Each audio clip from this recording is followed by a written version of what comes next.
What is up? Can you hear me? We good? Yeah, I hear you, man. What's up, man? It's been a minute. We haven't done this in a while. I know. Good Lord, I think I was talking to. There's a lot has changed in the last. Well, I'm gonna look it up right now.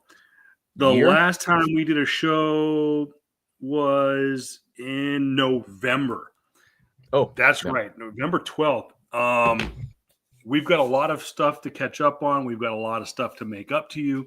Oh, yeah. But without further ado, the man to my right, my left, the up and down, he is Jared Comic Coogan at also not Jared Comics 42 on the gram. Yep. And How's everyone yours doing? truly, Kevin Pillow at Voice of Reason on all social media platforms, including TikTok. I got it, baby. I stole it away from the radical. Yeah. I got it out of TikTok jail. Nice. I got it out of TikTok jail just in time for TikTok to get banned. Yeah. Oh, funny enough too, though. But like, it's back on, right? TikTok's like it was saved because of the current administration, right? I think it's saved, but it still has technically Pending. It has a death sentence. They're trying to get someone to buy it. Yeah. Old Uncle Elon might buy it. Who knows? He might actually. I know he's not. He's not allowed to buy it because he's a government official now. Oh yeah, there's my first flex. Is he like? He's a. I don't. Is he a government official? I don't. I don't know, but we don't get into politics here. Yeah, that's a whole different conversation. But yeah, other than that, man, how you been? It has been quite a minute for the both of us. We the last time we did this, TikTok wasn't in danger, right? TikTok, but at the same time, with the time frame from then to now, TikTok was off and it came back. We got a new president. Certain things happen in WWE. Certain things happen in the space of video games and comics, as well as just the world almost ended in January. I mean, what the fuck? What was that one? I said the world almost ended in January. Yeah. I was trying to remember which event that was, because we had like 6 events happen already. I mean, it might end again if again, even though we're not talking about politics, because things are getting more expensive because of tariffs and all that. But yeah, here we are. We're your goods and services people, your pop culture shit, your eggs and your food might be a little bit pricier again. But other than that, man, it's been a hell of a ride. It's been a hell of a ride. It is. Thank God, dude. I saw a video last night. I'm sorry, I'm eating like Grogu. I got my chicken nugs. Nice. Oh, dude, I could get my food soon too. But yeah. So I saw a video last night of some dumbass Canadian grocery store taking, I think it was like $100 million or something. I don't know, something stupid. Of like red liquor? Of alcohol off the shelf. And though we're not sponsored by anybody, but we're open to it. They were taking some Woodford Reserve off the wall. And I'm like, whoa. You want to send that on down south? And if you want to send it back to America, send it right here. Because that is what good old Mr. Voice of Reason is drinking tonight, is some Woodford Reserve from my magic key holder, at least for the next 30 days. Snifter. So, and of course, I've got my other flex here, Magic Key, Food and Wine Festival from Disneyland. So, and we'll get to the flexible down to kind of catch you up. A lot of things have happened, and I want to address this because we are going to talk a little bit about comics just for a second. I know JR gave you a rundown, and we didn't mention comics, but I want to throw it in there. Is the state of comic books is really, really in flux right now. Trash. It's been trash. It's not good. Continue. It used to be, DC would be up, Marvel would be down, Marvel would be up, DC would take a set. Independents were doing good. It became too much. And so since the last time we spoke, I made the difficult decision to end a nearly 10-year relationship with Comic Asylum. Yeah. It's not, there's no bad blood or anything. It was purely as Jared said, everything costs a little bit more nowadays and became a cost burden. Yeah. And, we still encourage people to support your local comic book store wherever you may be. We're lucky that we have 2. When we started this podcast, we had 3. One has since closed its doors, that being Interstellar in Palm Springs, unfortunately. But Asylum still under its current ownership, going kind of through an image change, so to speak. I mean, like they again, it to kind of like piggyback and to kind of like just hop on this conversation. The things going through Comic Asylum, hey, more power to them. That's their own shop, that's their own money. They can do whatever the hell they want. They just had a, oh my god, dude, I'm blanking on a name, Rubenstein. They literally had him like a couple days ago. For signing. Yeah, Joe Rubenstein, they had him for signing. Wrote, worked on a number of books. God. I just can't think of them right now either. Worked on Wolverine. Yep. And so he was there for a couple hours. He was signing books, probably doing some little bit of remarks, and you can follow them again on Comic Asylum on Instagram. It's just more so. Yeah, image change is definitely one thing, but also in the sense of like just the overall, what's the word I'm looking for? The overall centrist idea of like you're here, you're just it's an escape for most people. Well, I'm not gonna without getting too much into the weeds of everything. Don't want to get too much of the weeds on it, but we wish them the best of luck. Don't want to put any type of negativity out for Comic Asylum. Those new owners are great. It's just more so the state of comics in general has been very polarizing. And it used to be you and I became over the last few years, we slowly but surely moved into, and I think you and I both have the same opinion on this, is that we slowly almost didn't know it. So kind of subconsciously, we started moving into just buying key issues. And we noticed that key issues, because we weren't buying runs, we weren't buying storylines because the stories weren't there. The comics, the story arcs weren't there. So we were buying key issues. And then we noticed, at least I did, that the key issues I was grabbing was variants, were just cover arts. And I'm like, I started realizing going, having gone to a lot of Comic-Cons, especially since COVID, that a lot of the variants that we see, artists are now putting into print, meaning they're making prints. And I go, well, that's what I want. So why should I spend every single week chasing and paying a premium for the new Peach Momoko or the new J. Scott Campbell or the new Art Germ or the new, whatever, Adam Hughes or whatever. And why not? If I want the artwork, I might as well get the artwork. Yeah. So, there's a few books that, I mean, there's a few books that I was getting, but I was just found like I was chasing variants, and I was like, I don't want to do that. Yeah.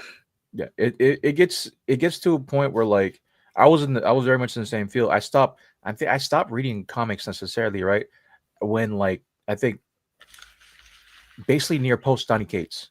Right, there are certain issues that I was still when Donny Cates had when he had his store run, he was doing Incredible Hulk back in like 2018, right? 2018, 2019, and of course something horrendous happened to him from what I'm reading reports. Like he had a car accident in Texas, right, and he basically lost portions of his life. He's better, and like there's just a lot of things that happen there where I kind of just fell off in comics where I wasn't reading any more of the Independence. I wasn't reading any more of like I wasn't reading more any Something's Killing the Children. I wasn't reading any more of the Secret Society, or not Secret Society, the other James Tynion book that was being done there. I just kind of stopped doing that, and I would just probably either wait for the huge for the what do you call it, the trade books to come in, the trades to come in, and to probably just read all that through, because again, paying $4.99, $5.99, I think upwards at this point now for DC is like 6 to 7 at certain points for certain issues. It gets to a point where like you're paying this every single week, right?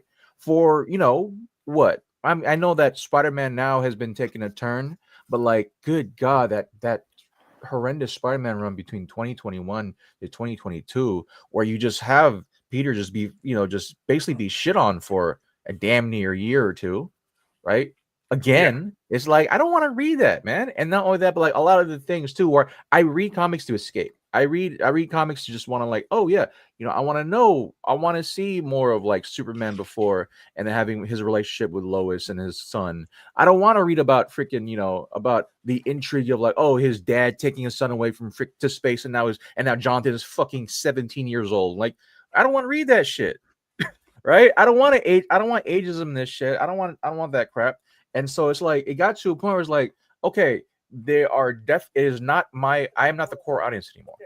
I'm just not. And like, I understand that, I get that. And so, but at the same time, it's like, I'm not going to support shit if you don't want me to, if it's not enticing to me. Right. So I think that was the biggest thing. Like, they're trying to pull back now, and they're trying to get more of the more like absolute runs. I think or the one that the new ones coming up. The Ultimate timelines are crazy. I understand that the Maker is back in the Marvel Marvel universe, and specifically in Earth 616, where that's gonna go crazy, right? I'm more excited on that point, but like, again, I'm not gonna. That doesn't make me want to go back down to any comic book shop. There's 3 by me. There's 1 by me, so there's 3 now still. There's 3 again. Yeah, the Rated, I think, comics is down the street from me, from like Honor Mode Road, and so there's that comic. I'm not necessarily enticed to make up a pull list anymore, because again, the things that are there, the storylines and all that, it's not necessarily enticing. And we saw this problem come through when you're talking about specifically about art. I think you told us before, where we now live in a timeline where every comic book artist is making variants for no absolute fucking reason, but just to make variants, right? It's crazy how like it stops. The variant that you want is now from, like, let's say, I think Peach Momoko did this one time, as well as oh my gosh, dude,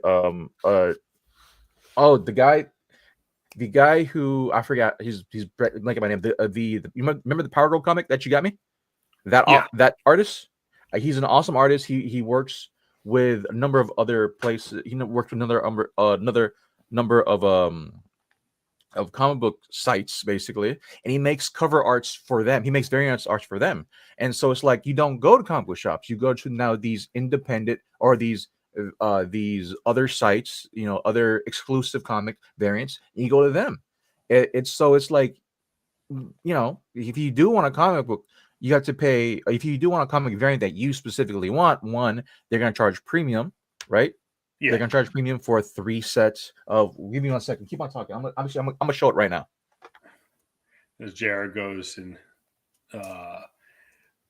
gets that. Real quick, too, by the way, a lot to kind of catch up on, and we'll get to in just a little bit. We are going to talk a bit about that was a great James book.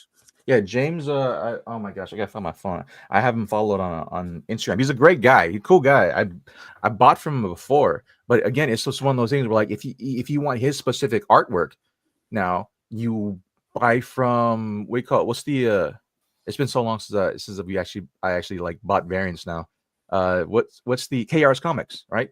You buy either from KR's Comics, or you buy from these other websites, and that's fine. That's how you want to do business nowadays. But like, you cut off the middleman, which is basically the comic book shops. Because who'd want to spend $30 for a 3 set when that's going to be sitting on your shelves when, if you buy a Hot Topic comic like that one, which came in 3 sets, they go offline really fucking, they sell out really fucking fast. And so it's just like one of those things where, if you care enough for the variant market, you'd literally go to the website where it sells it. But before I cut you off, go ahead. No, I was just filling in the, one of the things that we're going to get into too after this is, as JR was kind of filling in for JR while he looked for that book, is just a lot of stuff going on. We're going to talk about Star Wars here in a little bit. Like I said, I don't think JR and I can really talk enough about comic books right now, because like I said, I think both of us have been out of it for at least a few months. I've canceled my pool in January, I think. I went in there and again, this is not a knock on anyone, but when I went in there, when I've worked in retail I'm not trying to be knocking anybody, but I just want to tell this story real quick.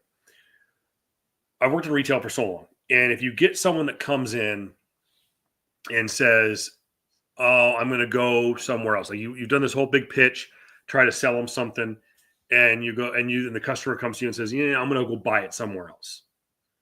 You're going to do whatever it takes to make that sell. That's you're going to try to like, well, what are they doing differently? How, can I, what can I do to keep your. But I remember walking in there and I said, "Hey, I've made the unfortunate decision that I'm going to have to cancel my pool." And they're like, "Oh, okay, well, you're done as of right now. You don't owe us anything, blah blah blah." And I'm just like, "I'm serious. Like I've been really damn close to a day one pool member, and it was just no like follow-up phone call like, hey, is there something we can do?"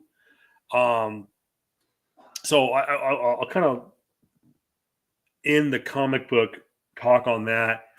That doesn't mean that we're not going to talk about conventions coming up, and we still very much, the heart of Comic-Cons are collecting comics.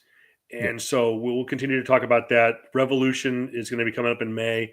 There is a lot going to be going on with that convention. So we'll talk about that. So matter of fact, I will leave that there. WonderCon.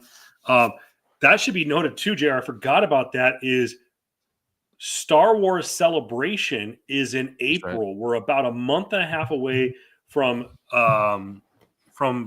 Star Wars Celebration Tokyo. Revolution will also be in May, which is basically turned into, if you've been following their social media the last couple of weeks, every year they kind of make a theme. A couple of years ago, they basically had the entire cast of Star Wars Rebels was going to be there.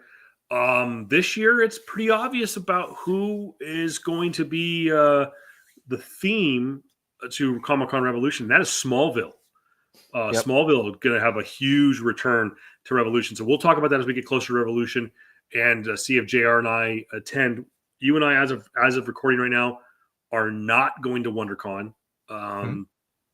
That's the first time. I know we didn't get to go last year. Just I think because my schedule with my job at the time didn't allow it. But this is the first time in. What's up? You went last year, didn't you? I went last year. Yeah, I went for the Fuller Days. Yeah. So this will be the first year that I can go, that I'm not going. And I actually, as of about a month ago, was planning on going. It's just a lot of stuff kind of hit the fan. So anyways. Same. It's just go ahead before you finish your thought. No, you go ahead, because actually you keep running. I got to do something real quick.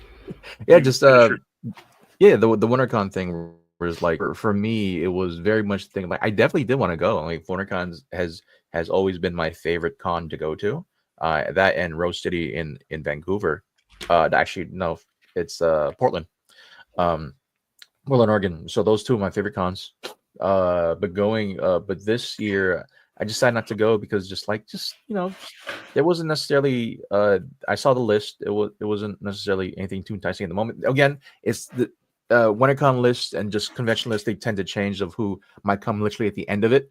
Other than that, too, just looking at just a lot of the logistics, getting hotel rooms and hotel prices going higher and higher again, and just overall the feel and vibe is just it will probably just be me. I wouldn't be meeting any of my friends there. Other people wouldn't be going this year, and so it's like it just feels more like, oh, next year most likely it's gonna be the case, and I definitely intend to go next year. And so that was the thing for WinterCon. I do definitely want to go to Rose City. That's again near the end of this year. I didn't get to go last year. I want to try to go again this year, for Rose City, and that's always been something I've been loving. I've gone there for 3 years, I think. I started back in like 2018, 2019. Didn't go in 2020, went to 2021, and I think 2022 was the last one I went to. And so do plan to do that again. Rose City's great. They had the year that I didn't go, I remember they had a bunch of I think they had a bunch of stars from either The Boys or somewhere else, another show that went. And I'm like, I should have freaking went to that one.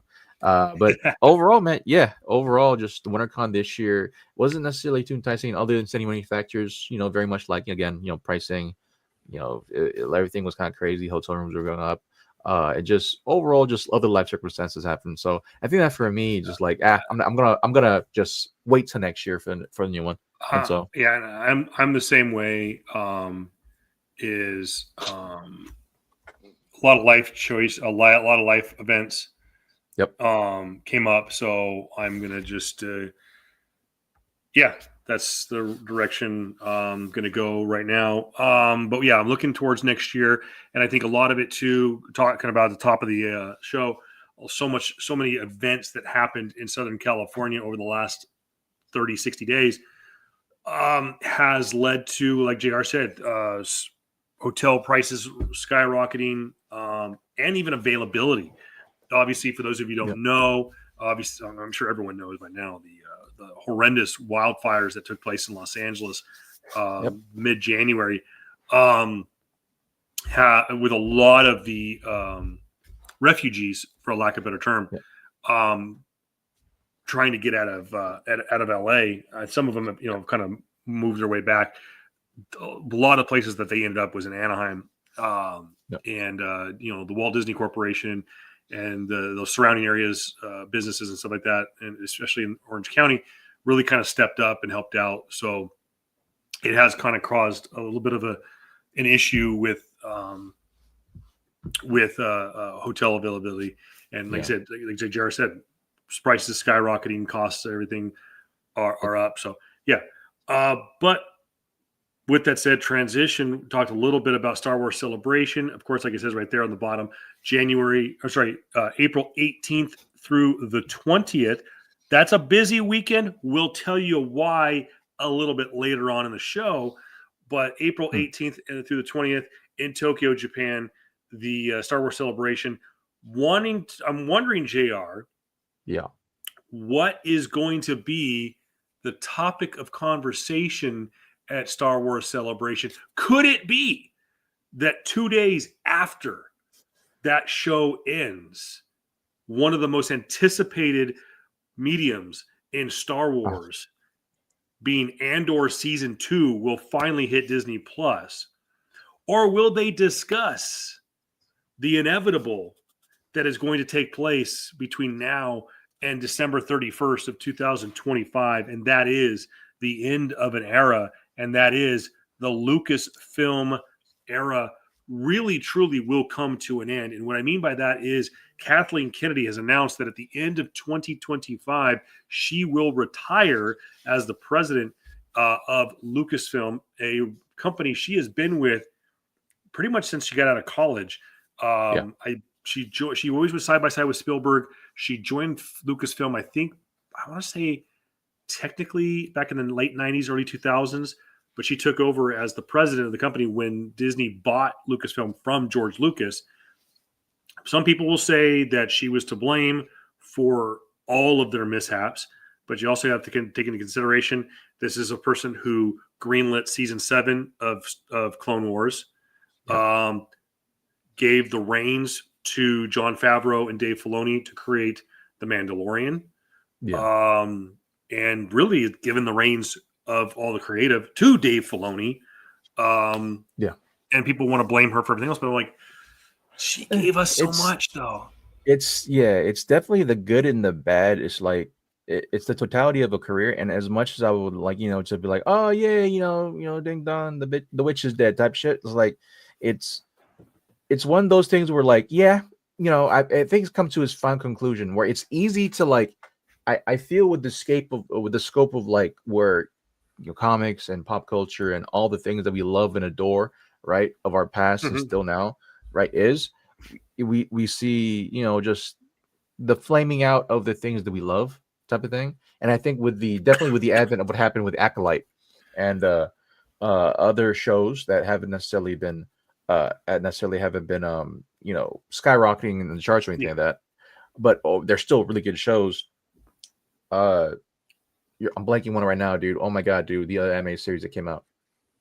Anime series, not the one with the kids. Visions. Visions, as well as not Bad Batch, but what was the other one? Skeleton Crew was decent. So it's just one of those things where it's like, as much as I want to like say put my as much as the stupid rabbit fan side of me is like want to put all my vitriol towards Captain Kennedy, it's like, but it's much more complicated than that. We've had a lot of great spots, a lot of bad spots, sure, but at the same time that could be like we have a lot of great spots in Star Wars and a lot of bad spots in Star Wars. The great spots were fucking great because they eclipsed on like damn near 20, since like 2013 or no, since much longer, like 2000. Help me out here. 2008 was when 2005 was when the first season of Clone Wars happened. 2008. I'd say that's probably a safe bet. 2008, right? So it's like we saw a culmination of like, okay, Clone Wars season 1, Ahsoka. It's like that was on her. That was her run too. That was on her. That was you had to give her some level of props to that. It was because like she eclipsed that. She gave the green light for that for Dave Filoni. There's a lot of moving parts here. As much as I would like to be stupid and rabid and like, oh yeah, I'm glad she's going out. Like you have to give her some level of props. Yeah, her trilogy fucking bombed, obviously, and that definitely just cut down the center of like the fandom. Like what the fuck are we doing here? Much more so than the prequel sequels, right? Like it's just kind of been like one of those things where like, all right, what do we do now with all of the pieces that are left? And granted, cool, if she could leave, if she could leave and like hand the reins off to hopefully someone that wants to see this thing live, come back to prominence, this thing called Star Wars that we all know and love, great.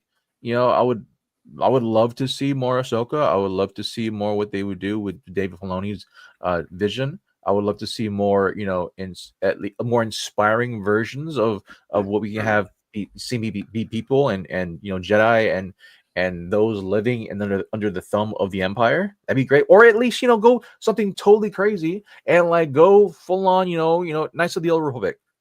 Just go there. If you want to have your gay, lesbian, prototypical identity, whatever, go Knights of the Old Republic. That shit was crazy back in the day. That shit was crazy. You had Jedi and Sith working together to fight off another sect of Jedis here to fight off against these wars there. Knights of the Old Republic was a crazy fucking time, and so I don't understand why they don't go that route. I don't know why they want a High Republic route with Acolyte, because like that is way too close to what might happen in the sphere of like the actual timeline, quote unquote. But like if you just want to go nuts though and see how this is how the lines between Jedi between good and evil when you're a Sith is different, like okay, cool, do that. We've been KOTOR has been doing that for the longest fucking time, so go that route, do that shit. That's what I'm hoping. I'm hoping for that level of stuff. I'm hoping for levels of like another level of like, all right, cool, what can we do now what does the first Sith or the first Jedi look like with James Mangold and his work gonna do. I'd love to see what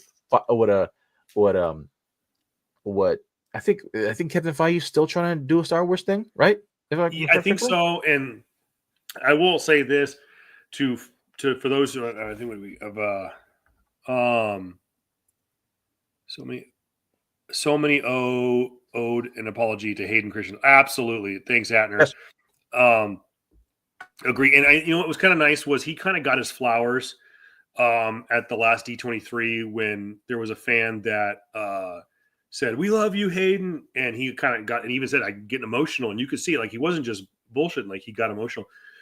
I should note that no official announcement has been made by Lucasfilm or Disney that Kathleen Kennedy is going to retire. This was a rumor that has gone around some of the trades. Yeah. Now Kathleen has come out and kind of said she's going to retire. She hasn't said it, but she hasn't not said it. But so I leave it to the audience is who would be your top 5 replacements? And let's think realistic. Top 5 replacements for Kathleen Kennedy. And JR, I'll open this up for discussion. This is from Screen Rant, which I thought this is a very interesting list. Okay, this is not the one that you and I talked about earlier. So this is their top 5. And Screen Rant is a pretty good little comic book blurb. Number 5, the obvious, Dave Filoni. We'll a little bit low, save for the end. Of course, Dave Filoni. He is known for Star Wars: The Clone Wars, Star Wars Rebels. He's also worked with Jon Favreau on doing the Mandalorian story arc, which includes Mandalorian, the Book of Boba Fett, Ahsoka,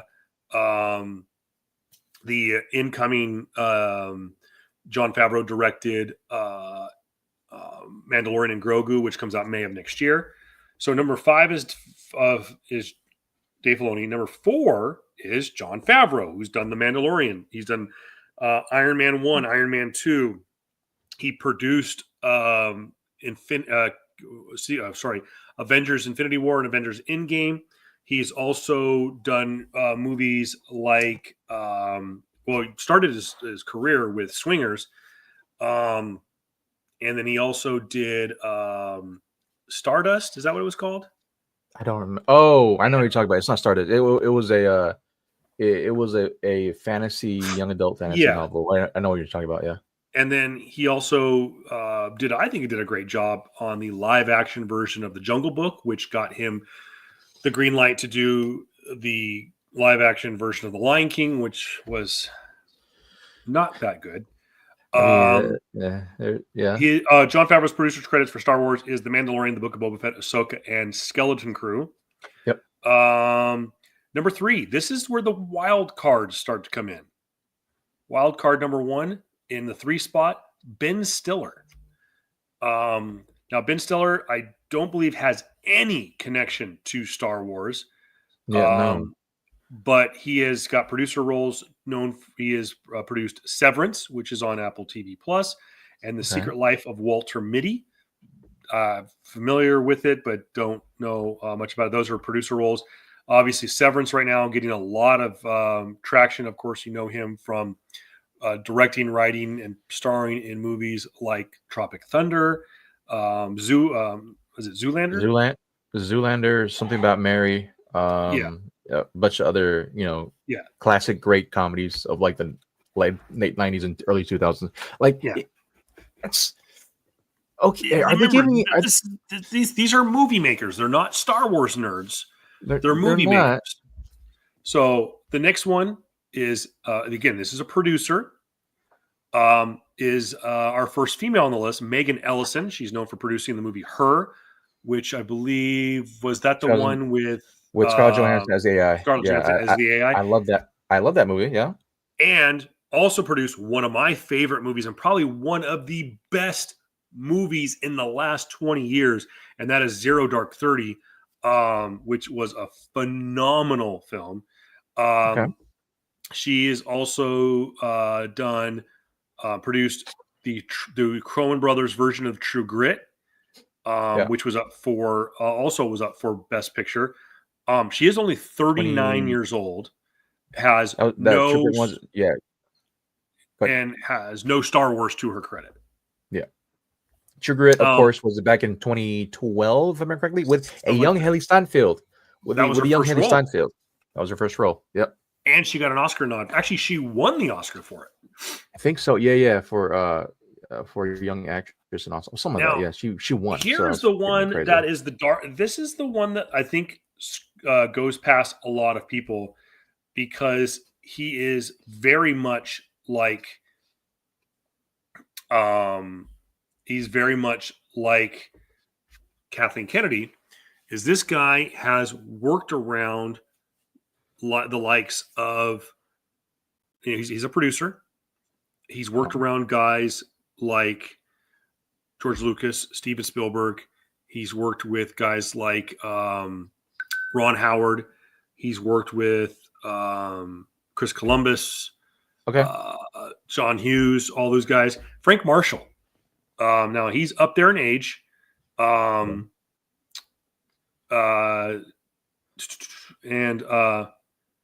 also happens to be, if I'm reading this correctly, is Kathleen Kennedy's husband. If I'm reading that correctly, I could be wrong on that little tidbit, but it's Frank Marshall is spouse, been married since 1987. Now I did not realize this. Kathleen Kennedy is 71 years old. Yep. Frank Marshall is 78. So that to me is kind of a dark horse. He is a good producer. He's got some great movies to his credit. He is producing the upcoming Jurassic World Rebirth. Yep. He is he's been associated with Amblin, and obviously Universal and all that stuff. So he's been making movies, and he also was a producer on Raiders of the Lost Ark. So he's got some connections to Lucas and Spielberg. So any ideas, like what do you think on that list, and anything to add to those candidates? I'm going to give a comparison to the type of what I would think the level of management what would happen if any of the top three would be chosen, right? Instead of the bottom two, which honestly should be up there. Going back into sports just a little bit, do you remember what happened with the one NBA star named Luka Doncic, who is currently on my Lakers, right? Yeah, I think he's hurt too. No, he's playing. He just played last night. He's the fourth Laker in Laker history to have 30 points and 15 assists, and it's only his 8th game. The people, okay, just for small stats, right? Sorry, I apologize in advance, but like for reference sake, the other 3 people to do it: Magic Johnson, Jerry West, LeBron James. He's the 4th. It's his 8th game. LeBron James. So, going aside from that, how does that compute? How does Luka Doncic compute with the replacement of Kathleen Kennedy? Okay, make a long story short. The Mavs ownership changed in the last 2 years. It's not the original owner. I'm blanking on his name. He's in Shark Tank. He is the Mavs. What's his name? It's gonna piss me off. It is not Cuban. It's not Mark Cuban, right? It's a new ownership group, a new family group, right? A new family group that said, hey, you know what? We're gonna take control. We have majority ownership now of Mavs. We're gonna take control. We're gonna do what the hell we want, right? Yeah. All these other plans to do so with the city of Dallas not wanting us to have a casino, blah blah, all the other details. Cool, whatever. I don't want it, right? Oh, the GM said that we can trade Luka Doncic, our number one bestseller, our number one, ring guy, not ring guy, but the number one reason why people in Dallas go to watch Dallas games. He's known as Mr. Dallas at this point. Probably best known for being, probably the face of Texas in general, right? The Slovenian kid. Yeah, we're gonna trade him now. We're just gonna trade him because we're new management. That's what I feel might happen if you get not random, but like 3 people that have absolutely nothing to fucking do with the franchise that they're gonna take hold of. It's like they're gonna do some dumb shit and like trade Star Wars Ahsoka to WB or some crazy shit. That's what I feel is gonna happen. Of course, legally it can't never be done, but like you get what I'm saying. That I'm trying to embellish your point here. It's like Ben Stiller. I got love for Ben Stiller, but because he got a producing role in Severance, he's gonna be given the keys to the kingdom of Star Wars. What? He got a producing role to get money. He didn't write shit. He's not in tune with the people that are trying to do that. You're trying to get a 78, 79-year-old married to Kathleen Kennedy because he had a producing role on a film that was 50 years ago at this point or 40 years ago.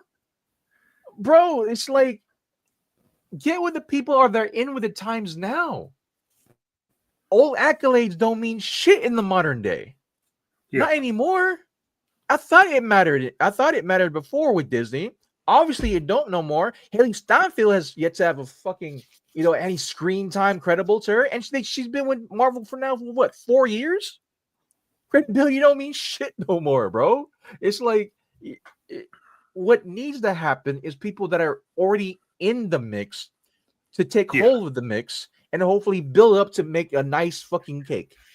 And right now, the only people that I can credibly think of is Filoni, is Favreau, is Bryce Dallas fucking Howard,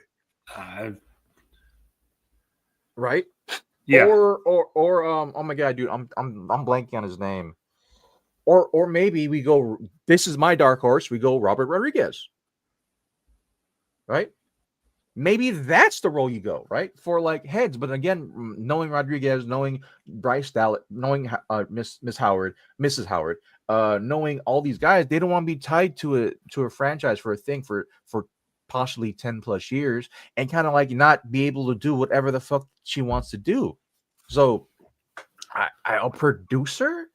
I don't know. Maybe another like, possibly another tech CEO head, probably if you want to go for dark horse. But like for right now, those in the know, those who know how to basically take hold of a franchise and galvanize the people that's been supporting it, the fans that want to support it, i.e. myself and you and Atner out here, just who wants to like, give credit to Christian Hedison, to Rosario Dawson, to all the great actors and actresses that have been in Star Wars now for the last 20 plus years or even longer. You want to give credit. You want to at least give honor to those who came before, right? And then move onward, and not have a fucking Last Jedi again, and not have the bullshit happening in Acolyte where you just totally, misconstrue the lore that's been happening 20 years before you, right?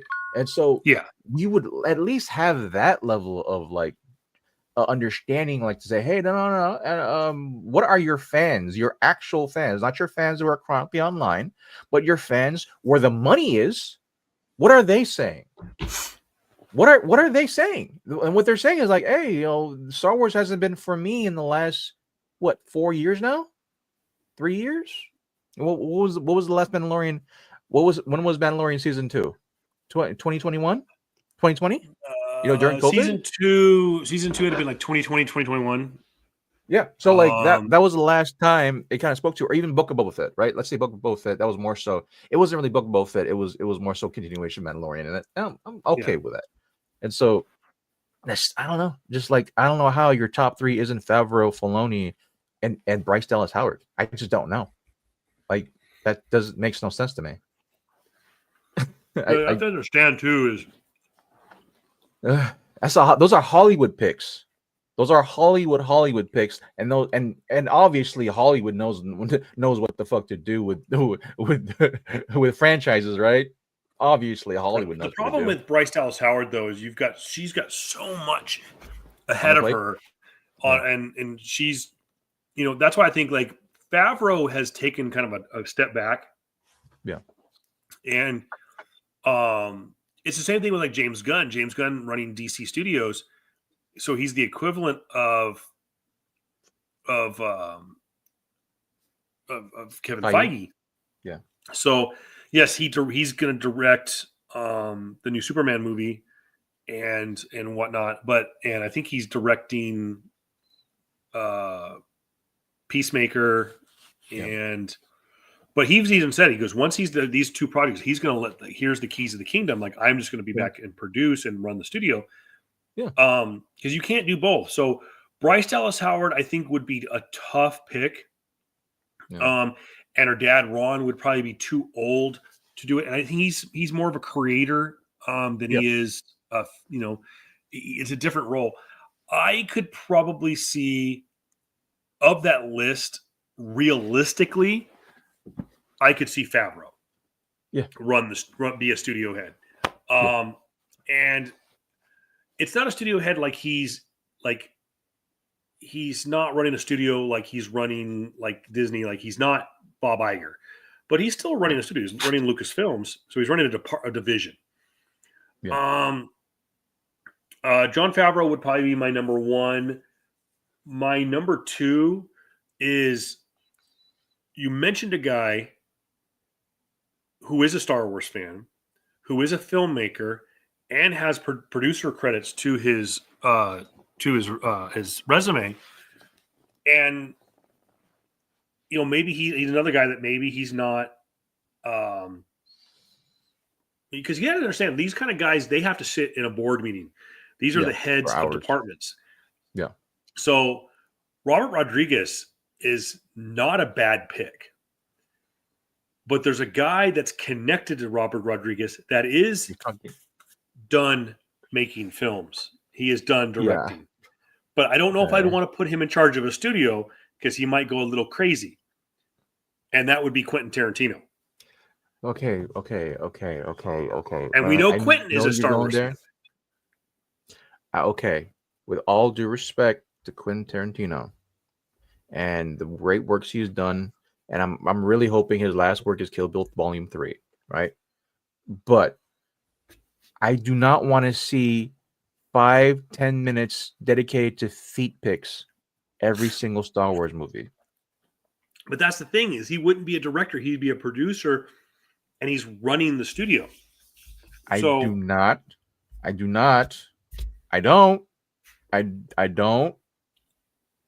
want to see any of the Tarantino-isms that has predicated not just throughout his own films but through other films too, specifically the run along monologue that's been happening for a good 2, 3, 4 minutes, and then 10 silence, and then out of nowhere give me a fucking blaster fight for 15 seconds, right, at the most. I don't need that level of surrealism in a Star Wars movie where it's gonna feature a Jedi that's supposed to be honorable.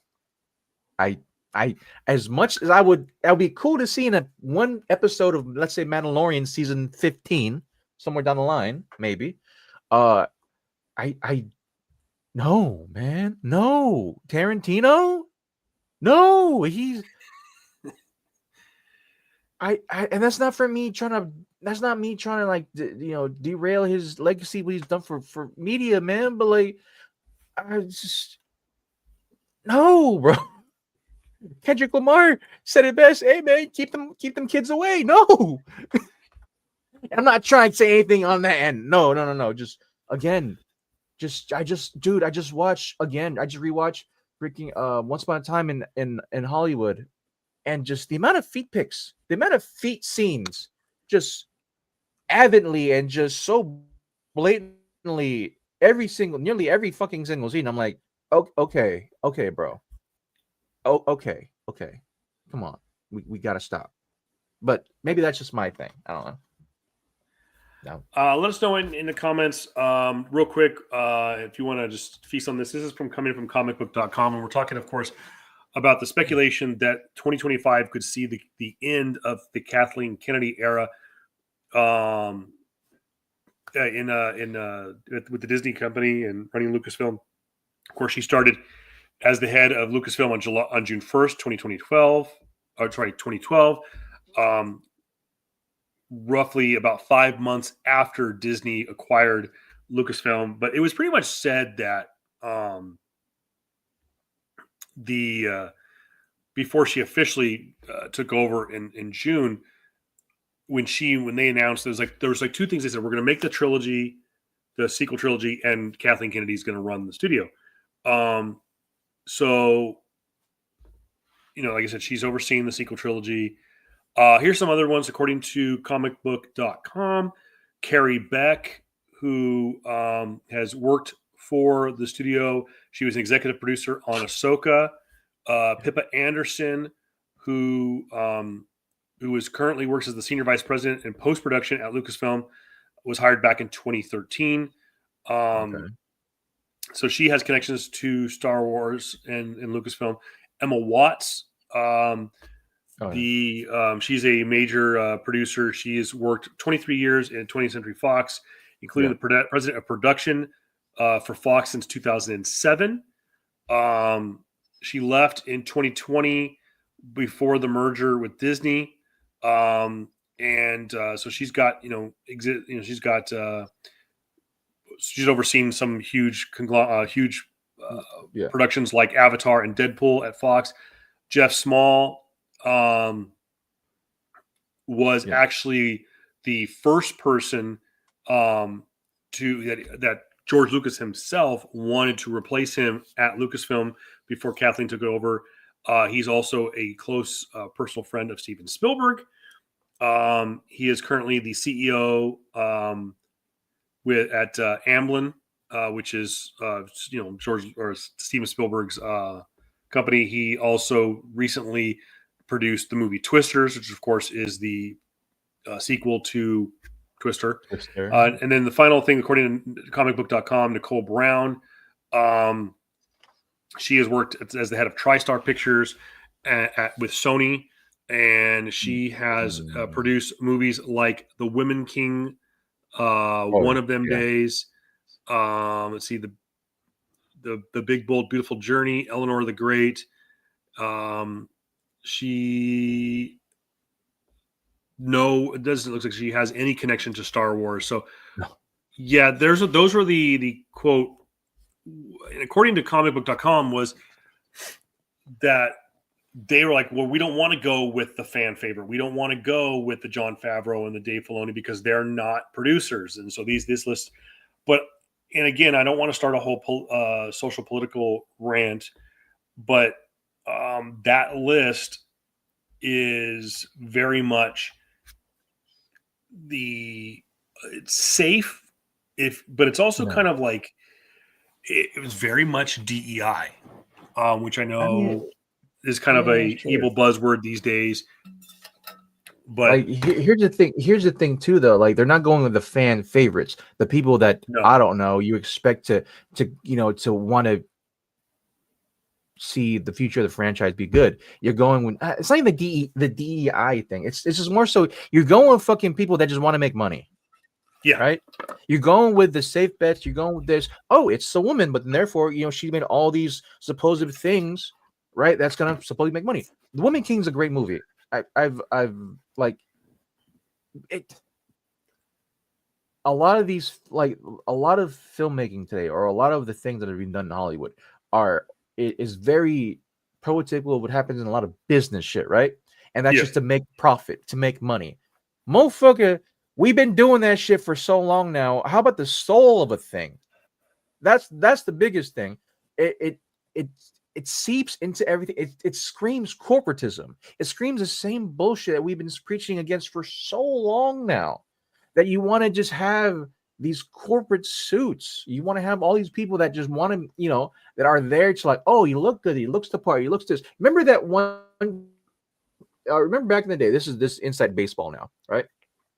Remember how club owners or just like club GMs or other how they would choose people, how they would choose their players. It's a perfect thing. Remember Moneyball? Yeah. Remember Moneyball? Oh yeah.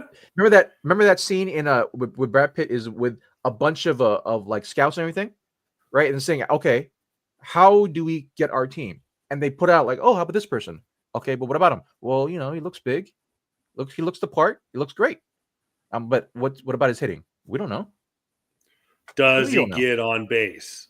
Does he get on base? Yeah. Does he get on base? Yeah. Like it's that contemplation going into sound. They look good. Yes. They fit the part. They fit your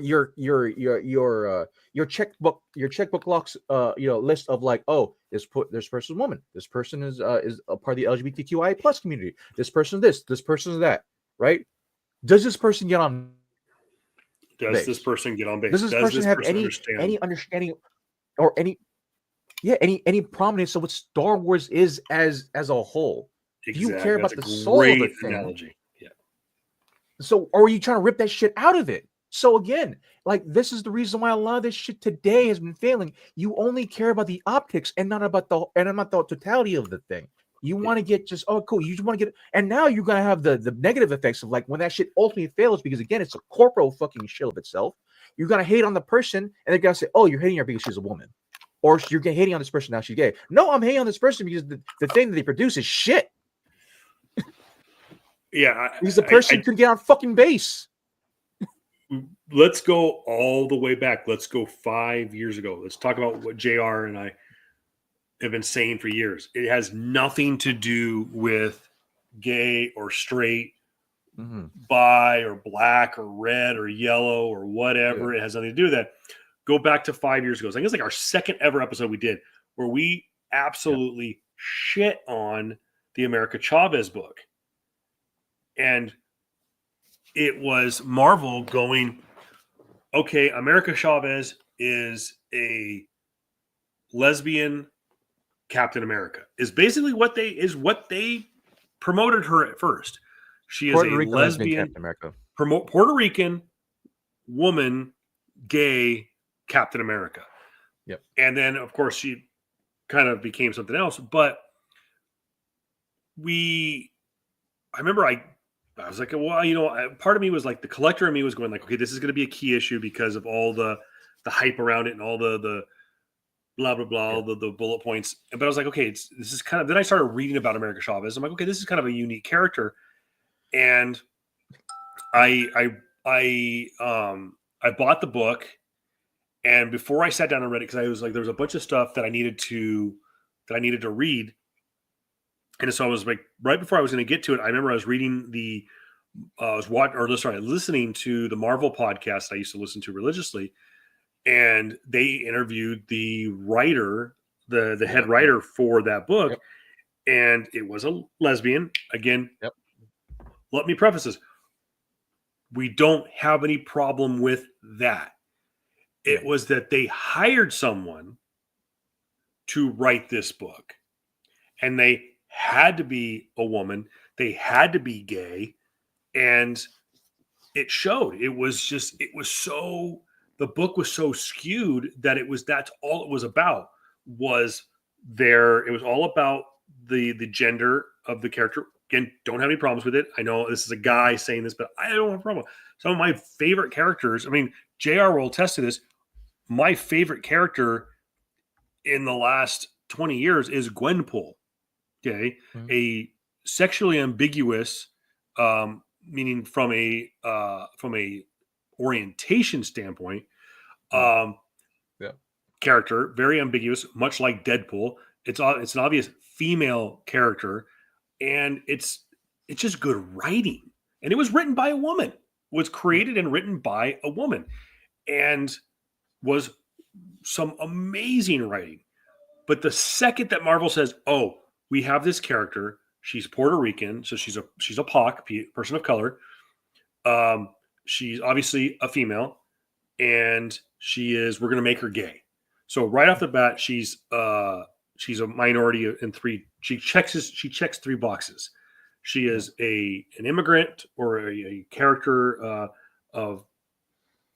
basically she's an immigrant. She's a non-Native American or whatever you want to call it. Yeah. She's gay and she's a female. So she checks the boxes. Yeah. Well, we have to have a gay female writer write this character. Why do you have to? Why not hire the person who's going to bring the best out of this character? and this writer, I don't remember her name. I don't think she works in comics anymore. Yeah. Didn't do her any justice, and the character got better. America Chavez is a great character, and who's got some really unique powers.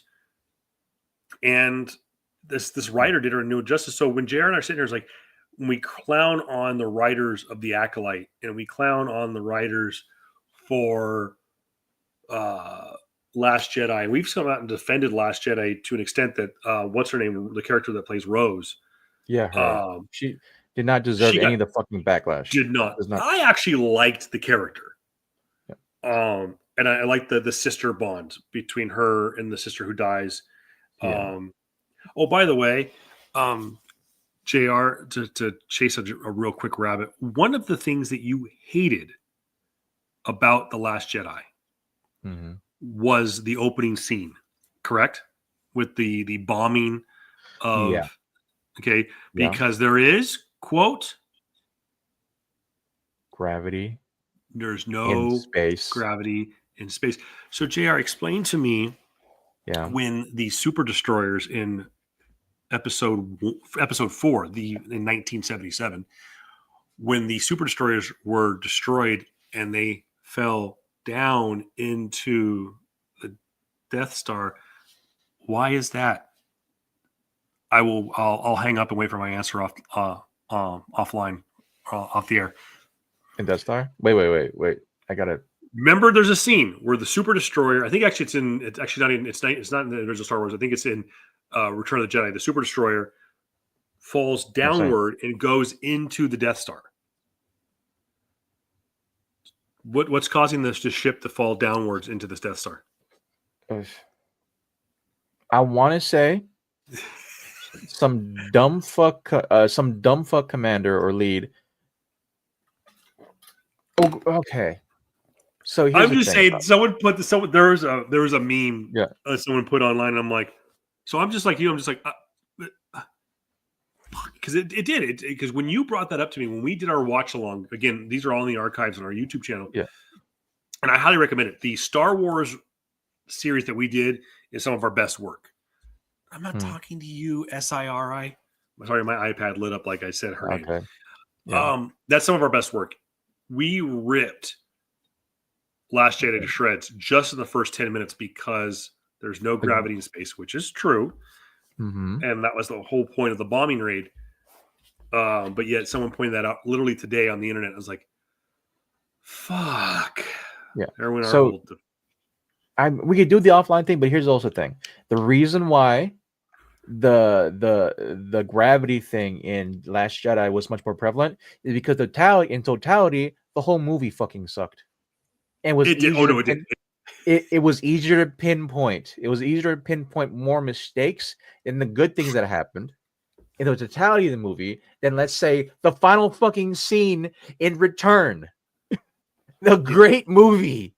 You're not gonna notice that shit. But obviously, when you go back and think of all the shit that's been happening, like sorry, again, we're gonna chase this fucking rabbit. Here we are, right?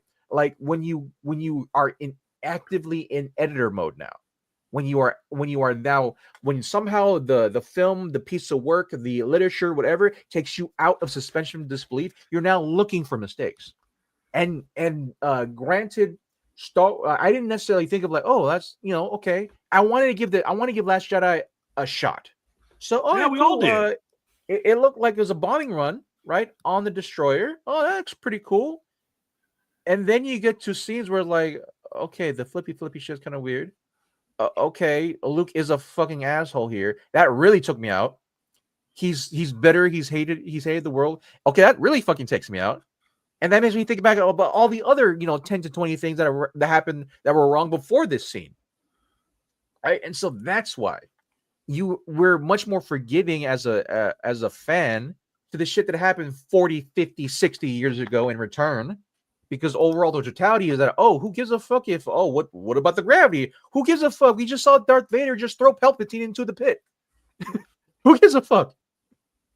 We're cheesing over that fact. We're cheesing over the fact that now all our heroes have got a good ending. We got the re-CGI'd of Hayden Christensen now as Jedi Force Ghost, right? Yeah. We're not giving a fuck about gravity pertaining to like what that's happening. What's happening nowadays is that it's because as fans or myself as a fan has been so pulled out of my suspension of disbelief of the entirety of Star Wars now, or I'm now the mistakes are much more evident now because I'm not enamored in the world that they're giving me. I'm just not anymore. I'm really not, and that pisses me the fuck off. That's the thing that pisses me off the most. But yeah, that was that rapid. Why is gravity here and gravity not there? It's like, well, because one sucks and one doesn't. that's the clear cut reason. One's a better film. The other film just fucking sucks. And that's why we're much more easy to see that. That's why, bro. Sorry. That's your logic. Anyways, if you want to sound off on this, let us know in the comment section below. Real quick before we move on to our next big topic, which is going to be WB Games. I do want to end on this. I do want to do a breakdown, and hopefully we get a chance to do it in the near future. I do want to do a breakdown of the trailer for Andor Season 2, just because I think there's so many Easter eggs in there to the point, and if you really break down where this story takes place, we have a potential for some amazing cameos.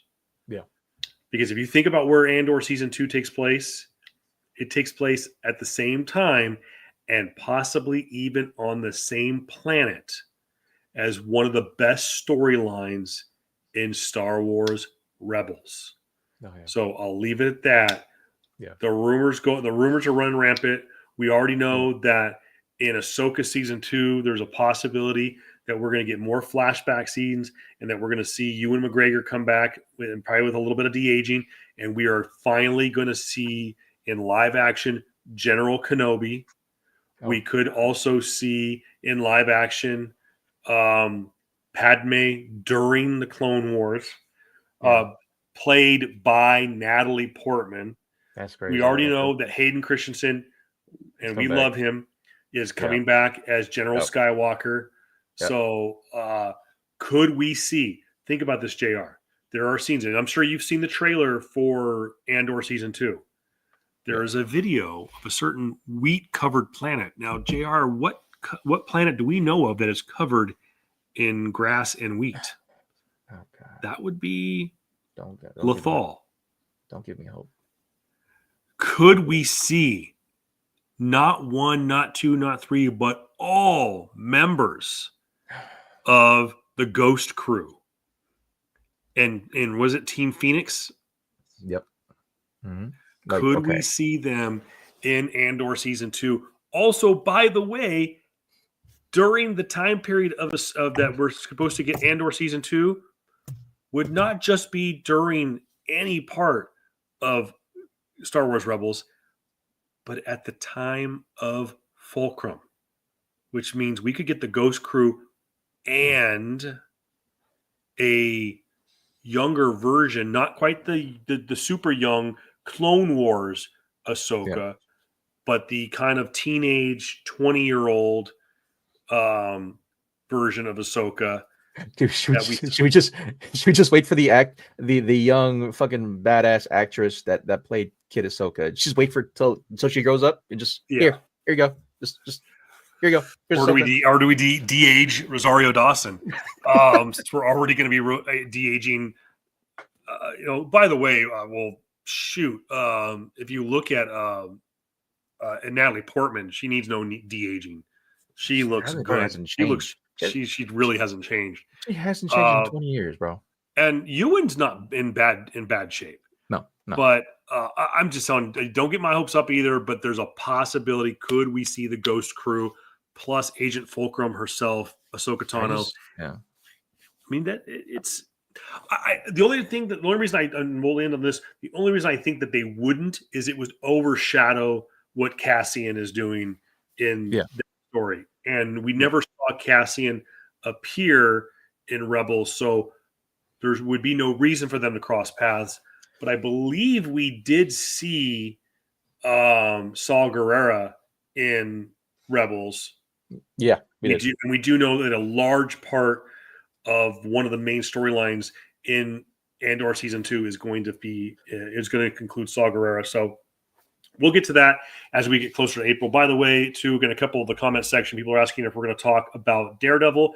We are not, so please, no spoilers. I don't know if JR has watched the first 2 episodes yet. I have. Not yet. I haven't yet. I'm not going to say anything. I don't want any hopes to get up or down. But we used to do a week-by-week breakdown of these shows. And by the way, this show is going to get into a better habit of happening, if not every week, maybe every other week, based on our schedule. But we will break down Daredevil Born Again Season 1 at the end of the season. We'll allow people to do watch it at their own pace. And also, if we got a chance, maybe we'll break down Skeleton Crew and some of the other stuff. But maybe we'll just do a full-on Star Wars deep dive again. Yeah. But nonetheless, if you have more comments about, put us in the comment section below. Hit us up on. We are back on Twitter, X, whatever the hell you want to call it. We are on Twitch. JR is hopefully going to be doing some streaming. By the way, there's a possibility that we'll have some special guests coming on to our Twitch channel. That would be my kids are thinking about doing some gaming streaming for us. Going to be doing Atner, if you're still in the chat, bro, get on Helldivers or let's get Monster Hunter Wilds, bro. I'm down to play that Monster Hunter Wilds. So. Well, I'm just glad I finally beat Jedi Survivor, which by the way, there is a 3rd game being made. Of course, and there is also a possibility that they are waiting to learn the fate of a certain character from the 3rd game on whether or not this character is going to appear in future Star Wars live action shows. So we'll just leave it at that. Wait. Are we talking? We're talking about my boy. Really? Cal Kestis. I thought we said that. I thought they said that he's already on crossover, or no? So they have never officially said it, but Jon Favreau made a comment at a Comic-Con or a D23 one year and said Remember that? He said they asked him, is there going to be a season 4 of Mandalorian? He goes, well, we're going to make a movie, which now we know they're going to make 2. So I think season 4 of Mandalorian. This is what I've read. Season 4 of Mandalorian is going to take place after the events of Mandalorian and Grogu, which is the movie that comes out next May. Then we're going to get a 2nd season of Ahsoka. There's still an outside chance we get a 2nd season of Book of Boba Fett. But I do believe that we are going to see a season 4 of The Mandalorian.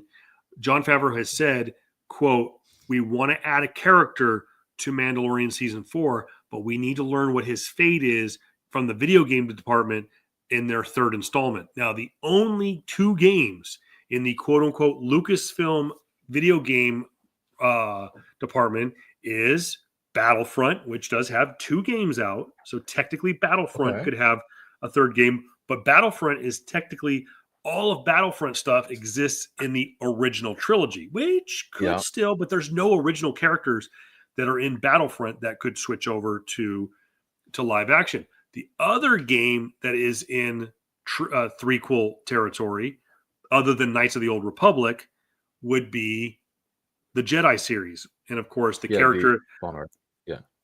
So the Jedi Fallen Order, Jedi Survivor series, the character obviously would be Cal Kestis, and possibly even his love interest, who I always forget her name. Oh my God, who is a witch of Dathomir, which does have a connection to with at least with Ahsoka, which we did finally get to see in live action, the Witches of Dathomir, which was really cool. But again, so that's something we could. Go ahead.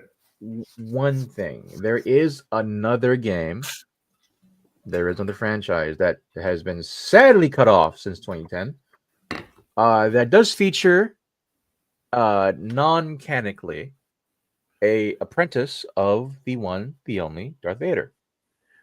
Well, that would be Darth Revan. No, Darth Revan's much older.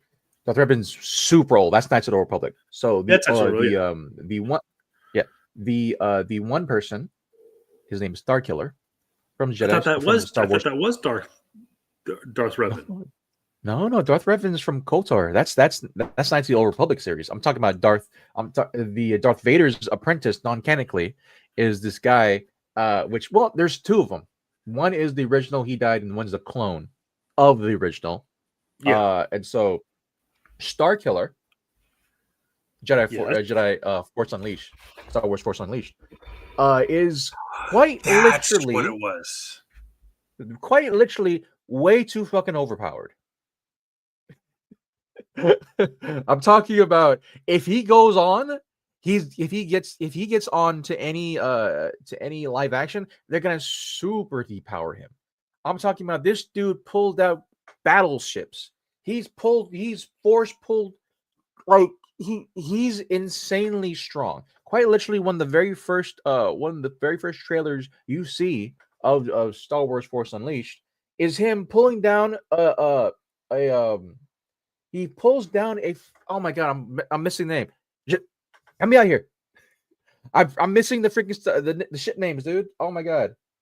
A Star Destroyer, I think. Okay. Get out here. Yeah, quite literally in the first freaking trailer, he's pulling one down into I think like Alderaan. I think not Alderaan. He's pulling it down to wherever the frick he's at. And in the very first trailer, this dude is super fucking overpowered. Starkiller. So again, like I'm saying, if it's him, I don't think at all it's gonna be him. If he ever makes his live action, he's never gonna be that powerful. It would take the likes of Luke, Obi-Wan, and and Darth Vader as well as Anakin to beat this kid. It's not gonna happen. Video game shit is crazy. He killed like 4 or 5 Jedis, dude. When Order 66 happened and there was Jedi Masters who still were out roaming, he killed like 5 of them by himself. Sidebar real quick, because we know you're a sports guy. I know you're more of a basketball guy, but I know you follow some football. Yeah. Breaking news out of LA. Joey Bosa has been cut by the Chargers. 5-time Joey Bosa, defensive end. His brother plays for the 49ers. Defensive end, 5-time Pro Bowl defensive end Joey Bosa has been released by the LA Chargers. Yeah, so defensive end / outside linebacker. So I don't know where that came from. All of a sudden, I saw that alert. I just know that you're a sports guy, but I forgot about. You're right. 25 million. That's the reason why they wanted. It's probably for a cap hit. Yeah. So he's going come to the actual LA team, guys. Come on now. No, he's going to the Raiders. He's got Raiders written all over him. So anyway, so we need to do just boom Star Wars episode, and we need to talk about all the stuff. By the way, I've got some flex pool coming at the end of this episode that is very Star Wars heavy. Moving right along real quick, Jared, this is your segment, and I'm gonna put it up because it's just a rant. It's just okay. Well, but that means I got to bust this out. Yeah. JR Soapbox, hashtag JR Soapbox for those of you who want to keep track at home. JR. Okay. So a week ago, this happened. Warner Brothers Games closes not 1, not 2, but 3. If I'm not mistaken, 3 studios. Yep. And one of those studios is a fucking monster publication called Monolith Productions, right? Monolith Productions, of course, they are best known for they're best known for the Fear franchise. They've done Mordor, Shadow of War, Mordor, the other Mordor game. One second, just put me on the spot here. Mordor, Shadow of War. I know, I was trying to find to see if I had this story. Yeah. And then it was like, okay, go back to this. WB as an entity. The fuck are you doing? I have no idea. The fuck are you doing? Again, so the things that we say right? We literally just talked an hour and a half or an hour and 20 about the possible things that can go wrong when you have the wrong people at the head of a station. That in its already that we can pinpoint is to W fucking B. Right? So what happened is that I knew this was coming. They destroyed because of the shit fucking the shit fucking management they've done in video games, right? As well as the things happening in the movie space. Sure, they're trying to right the ship. They've had some great hits with the Dune series and Barbie and the other one with we call it the nuclear one. What's it called? Was it them? Was that them? Was Oppenheimer them? No. No, that was. I think that was Legendary. Okay, yeah. Okay, so it wasn't them. So they had some great hits with certain movies, but them as a studio or an organization are just complete shit. They're safe as fuck. They want nothing to do with like games at all. You can see in there, you can see in just what they've been trying to do, right?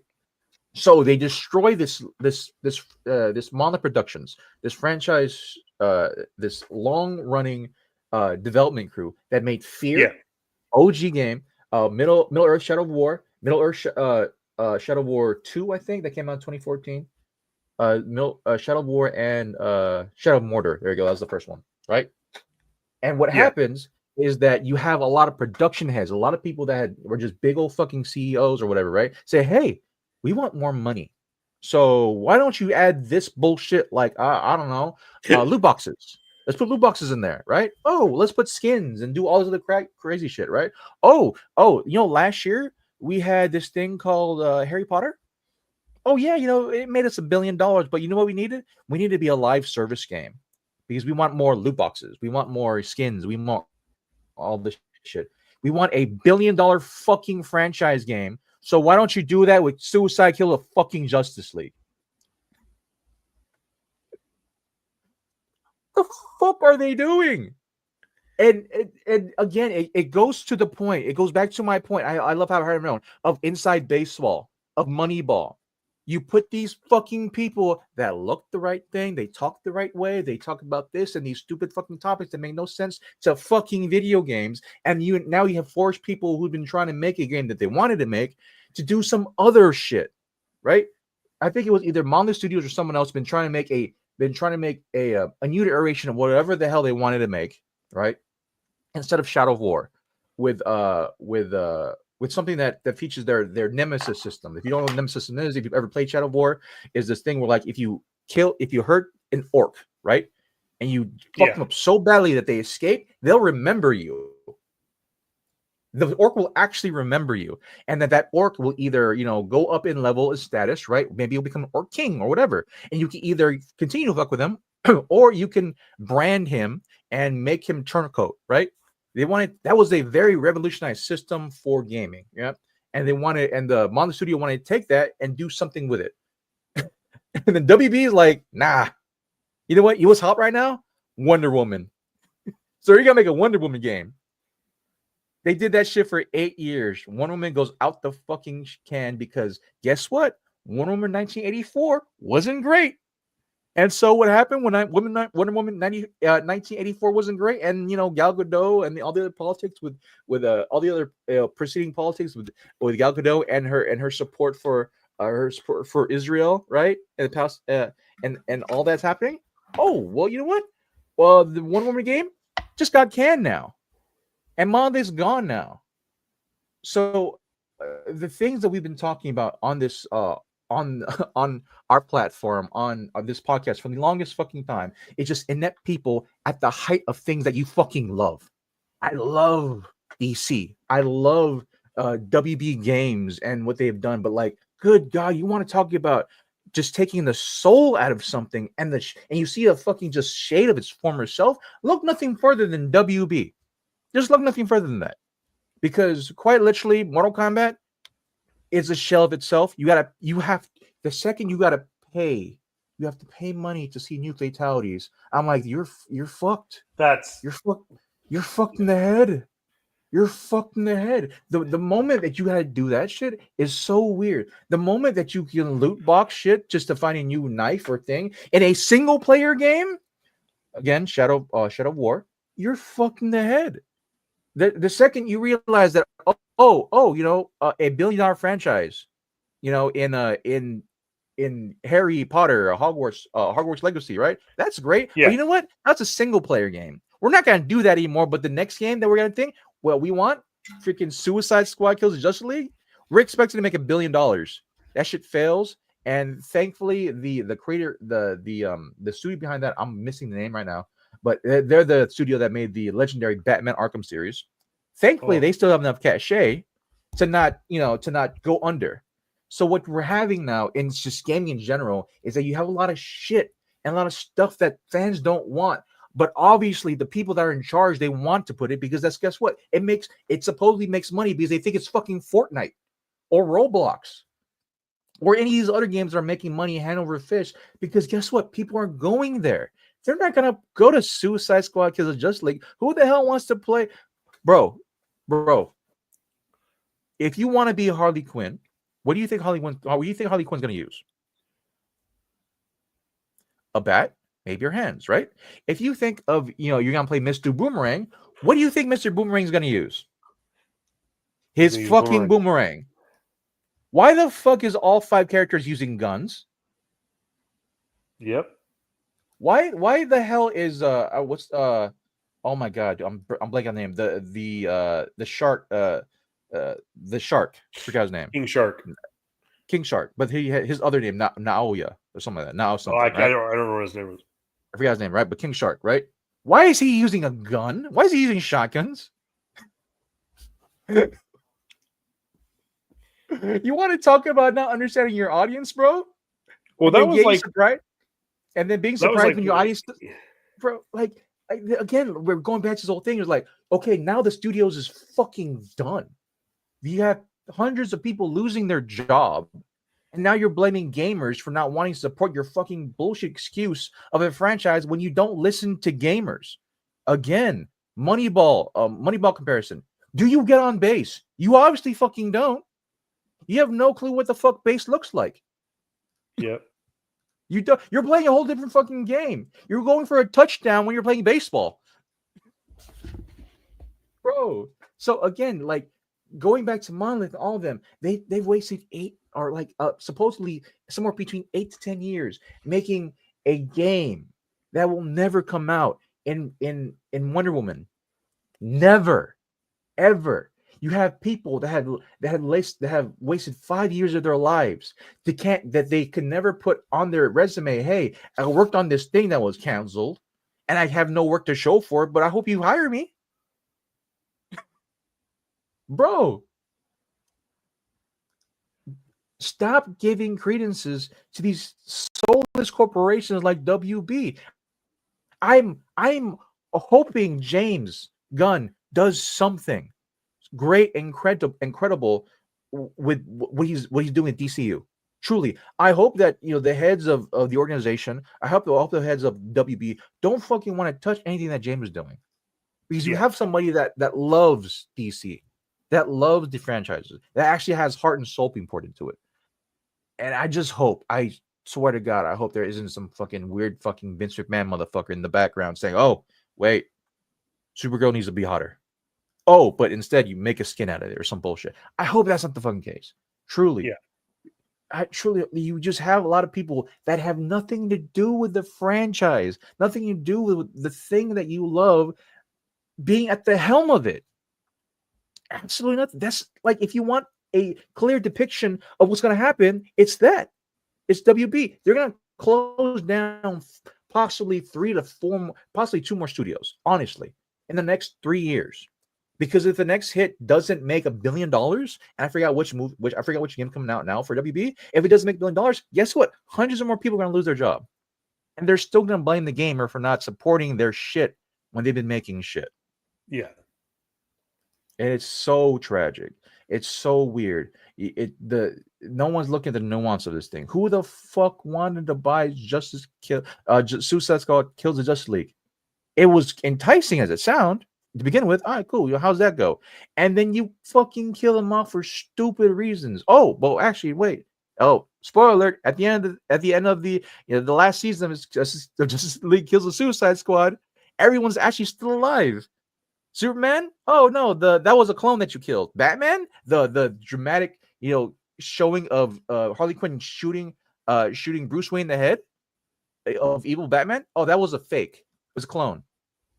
The real ones came out, and the way it the way they showcased them was some weird cartoony looking shit. Goodness me with that shit, bro. Oh, but actually, Wonder Woman stayed dead though. Wonder Woman in the game stayed dead, so that was fucking weird. Just it's so bad, and I'm kind of, and one side of me is happy that this is happening, right? Because it'll just make people realize, like, oh, it isn't us, it's y'all motherfuckers. Y'all are the corporal suits that are doing this shit. It isn't us. You want to blame us for all your misgivings, but obviously, we go to what we love and love us back. We're not going to this shit. We don't want this shit. The people that you wanted to have this shit isn't us. So that's for the next segment. Sorry. But again, so it's just it's tragic and it's bullshit. And I feel for and one side of me is like, I feel for the people that lost their jobs here, but at the same time is like, bro, no one wanted to step up and say, hey, like, who wants to play this? Who would want to play this? Really, who would want to support this over a longer period of time? Really? Because the numbers show it. No one did. No one. And so it's just one. Fuck WB. Seriously. Like, just as long as David Dunaway is still heavily has his hand on the pulse of everything doing, and as long as James Gunn is doing whatever the fuck he wants to do, and just everything is run by him, I feel like those things will be great. But WB as a whole, and it's fucking, it's whatever the Discovery platform and all these, they're 3 stupid ass fucking apps that they need to do and redo. Fuck them. Just fuck them.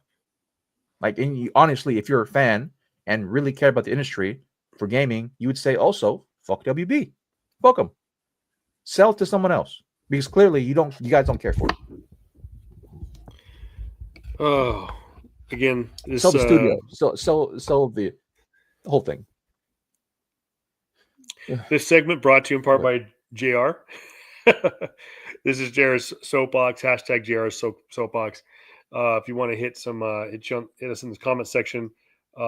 See, what do we got here? Oh, yeah, we won't worry about that thing in the comment section. That's nothing. That's okay. That's a Nigerian prince there.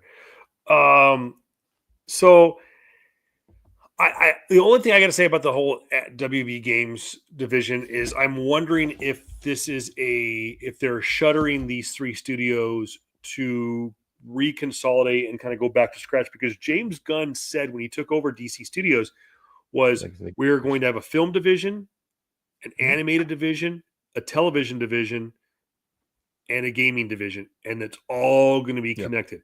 And it's something, because he is a Star Wars fan as well, is what Star Wars has done. Star Wars has a film division. They've an animated division, a TV division, and a gaming division, all have connected to one another. One of the best things that Lucasfilms and LucasArts did was allowing the Jedi Survivor, Jedi Fallen Order storyline to be considered canon.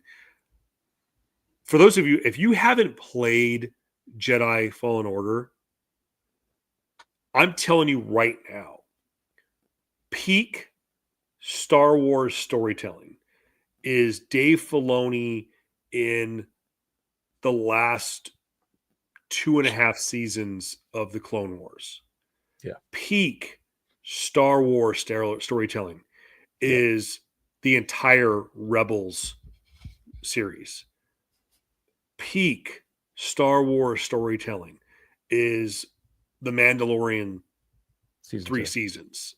Mostly season 1 and season 2. No disrespect to season 3, but Mandalorian. Peak Star Wars storytelling, Jedi Fallen Order. Yeah. It is Dave Filoni level storytelling. I know it's a video game. I'm telling you, it's worth it just for the cutscenes, just for the story. And don't go, well, let's go on YouTube and just find all the cutscenes. You still have to play the game. The game is phenomenal. It's just so good. But I would put at least Jedi Fallen Order. I would put on the same level as Dave Filoni's writing in Clone Wars, Mandalorian, and Star Wars Rebels. But well, like I said, we'll get into more Star Wars. We said earlier, we will get into more gaming. Obviously, it's going to be a very tumultuous year for gaming. Obviously, this is the first year that E3 in any iteration will not take place. It's completely dead now. We've got a lot of stuff going on with gaming. We know that we are now officially going to have a 4th different version of the Nintendo Switch before we get GTA 6. The Nintendo Switch 2 was announced. Yep. And we will find out at the Nintendo I forget what they call them. But they're Direct. Nintendo Direct. The Nintendo Direct in May on whether or not the new Pokemon game, which is Pokemon X and Y, Legends X and Y, there's a possibility that game may be exclusive to the Switch 2. Wow! Because of because of the gameplay. The gameplay for Legends XY is supposedly going to be something we've never seen before in a Pokemon main series. So I'm very excited about that. Unfortunately, I spent all my ducats buying an OLED Switch, which I do really like. And I definitely, being the nerd that I am, can tell the difference between a LCD screen and an OLED screen. So really enjoying that. But without further ado, JR, you sent me a text on Saturday night. Yep. And I told you that I was with my girlfriend. Yep. And for those of you who don't, by the way, for those of you who have missed the last 2 years, people are going, well, wait a minute, Kevin, you're married with kids. When you talk about a girlfriend, well, those of you joining us for the first time, in June of 2023, my then wife and I have filed for divorce. Kids are with their mom this weekend, but I've been dating a woman for the last couple of years. So, so I get a text message, and I might tell them, say, "Hey, I'm at Disney," and okay, and you kind of go, oh, there's some funny banter going back and forth, and then bro calls me. Yep, it's like, I don't know, 8:30 at night. Bro calls me, bro, dude, you're never and he JR is losing his mind. And he goes, guess who just returned? And I go, I don't know, Hulk Hogan, like better. I don't know, freaking Tony Khan showed up on WWE, no better. Vince McMahon showed up, better. What the hell is going on? I don't get it. What's going on? So let's have a look-see here. I think there's no better way to pick this thing up than right here. These people a long time ago.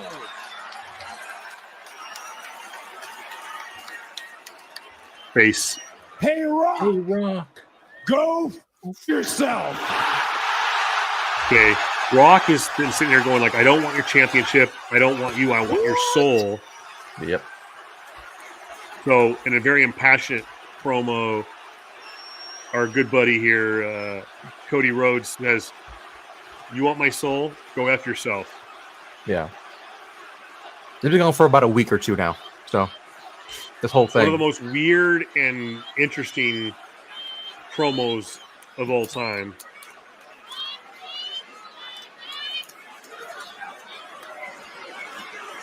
And of course, who's that in the background? Who's the rapper? Oh my god, dude. Yeah. I forgot. Travis Scott. Thank you, Pat. Great saves from Travis Scott. One of the most shocking things I've ever heard said in the history of saying things.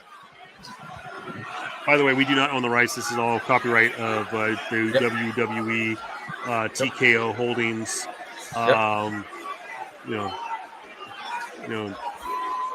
Nick Khan, Holovec.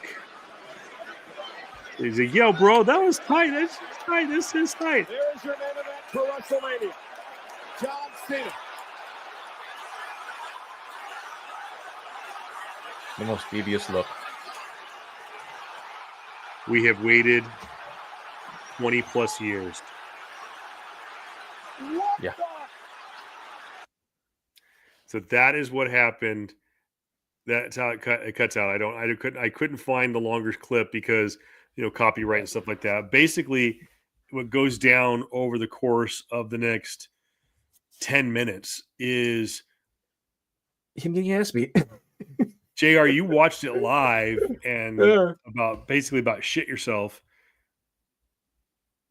The doctor of Thugonomics, the franchise, John Cena has turned his back on everything, and he's a bad guy, and he's aligned himself with The Rock. It's crazy because I feel like no other way could he turn heel. There would have been no other better way for him to turn heel. Like, you now pitted yourself with the final boss, right? Who is now seen as the high political role, the Vince McMahon role, quote unquote, right?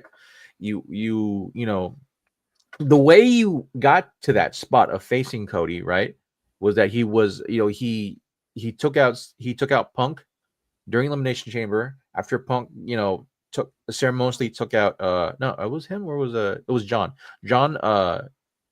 Both John and Punk did their finishers on Seth Rollins.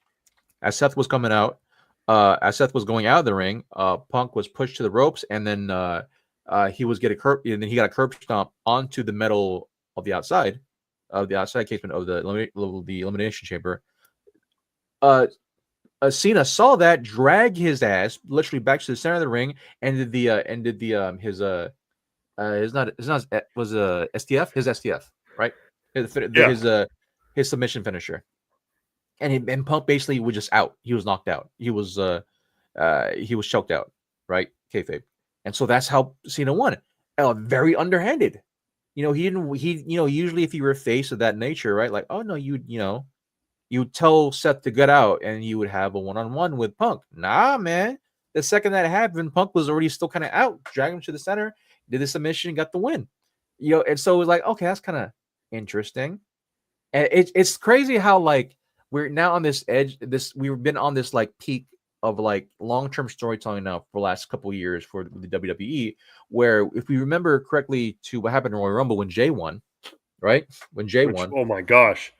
Hold on. I'm sorry. Who won the Royal Rumble? Yeet. My boy. So it's like Jay won that.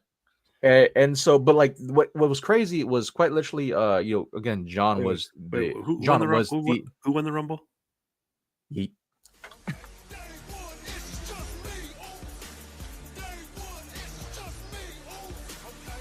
I feel like Pat McAfee, bro. Yeah, so I don't want to get copyrighted. I don't want to get copyrighted. Sorry, I had to do it. No, it's all good. I get it. But like, yeah, Jay won that. And with the impassioned speech that John had at the end of the conference, right? Where he said that, that he will call his shot, doing this thing, right? That sounded like, an fervent thing of like, all right, he's gonna do it the right way.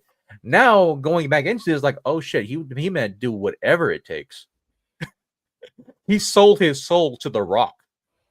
He did whatever it took in order to get his shot. He's gonna win the championship against Cody Rhodes. It has to happen. And so this long-term storytelling has been immense. So me seeing this look on John Cena's face, I only saw that look one time. That's when he was in That was when he was in fucking Fast and the Furious, when he was the bad guy in Fast and the Furious. So right? here's And my so, question. Go ahead. Go ahead. no, go ahead. You go. I got Hey, my focus. because he wasn't on Raw, right? He's gonna be on SmackDown. Well, we don't know. I think he might be. Because Either, he did not appear on Raw on Monday night, right? No, he wasn't. He wasn't. He's got to be on. He's going to be on SmackDown dealing with Cody.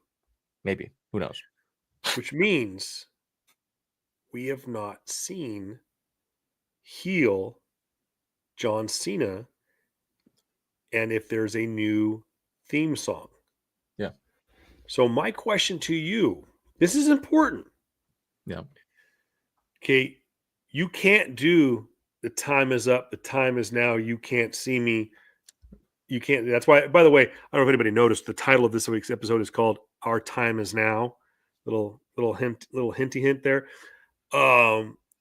Does he go back to the Doctor of Thugonomics? Because that's the closest he's ever come to a heel. It was kind of a sort of an anti-heel or anti-hero because he would talk shit on people. Yeah. And some of the stuff he said, oh my God. It was crazy. One, I just remember two specifically of like Dr. Thugonomics. The biggest one for me was that, like, I just remember him slapping Stephanie McMahon's ass. that was one of the things. Too. I just remember that one. That was vivid in my mind. Like, oh, he did that.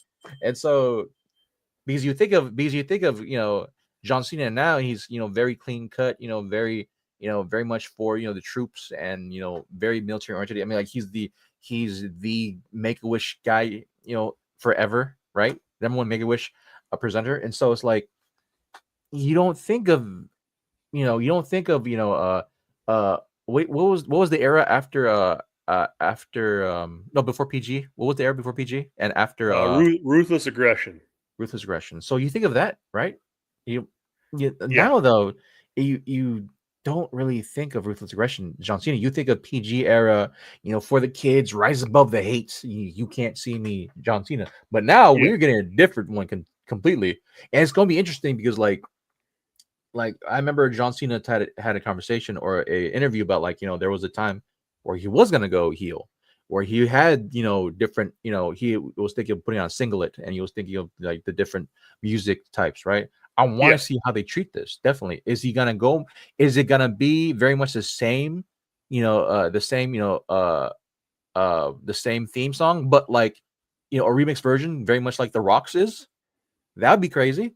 Is instead of coming out as a singlet, is he gonna come out in like a freaking? Is he gonna come out in like a professional like attire with a suit? That's kind of what I've been hearing. Is that I've actually heard. I've seen some people go as far as say. Atner, if he doesn't come back to basic thugonomics, we riot. Closest, So rumor I'm hearing, and I'm not gonna lie, this would be sick.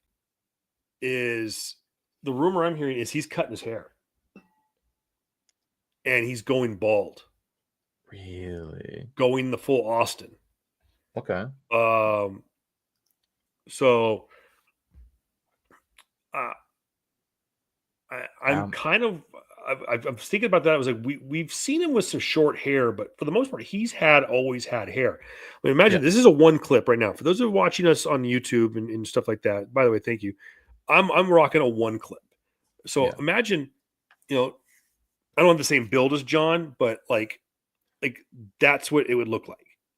I'm kind of covering my hair, and I've got a big ass forehead right now. That's what it would look like. And then there was someone who had posted like they did like an AI or they did some Photoshop and cut his hair. And I'm like, not gonna lie, that'd be sick, Yeah. But we'll see. I think a suit for him to come out and he doesn't come out as the Doctor of Thug. He can't come out as Dr. Thugonomics because he did that against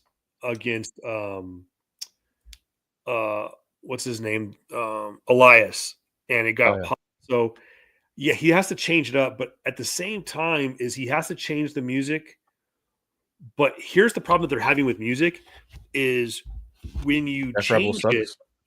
Yes.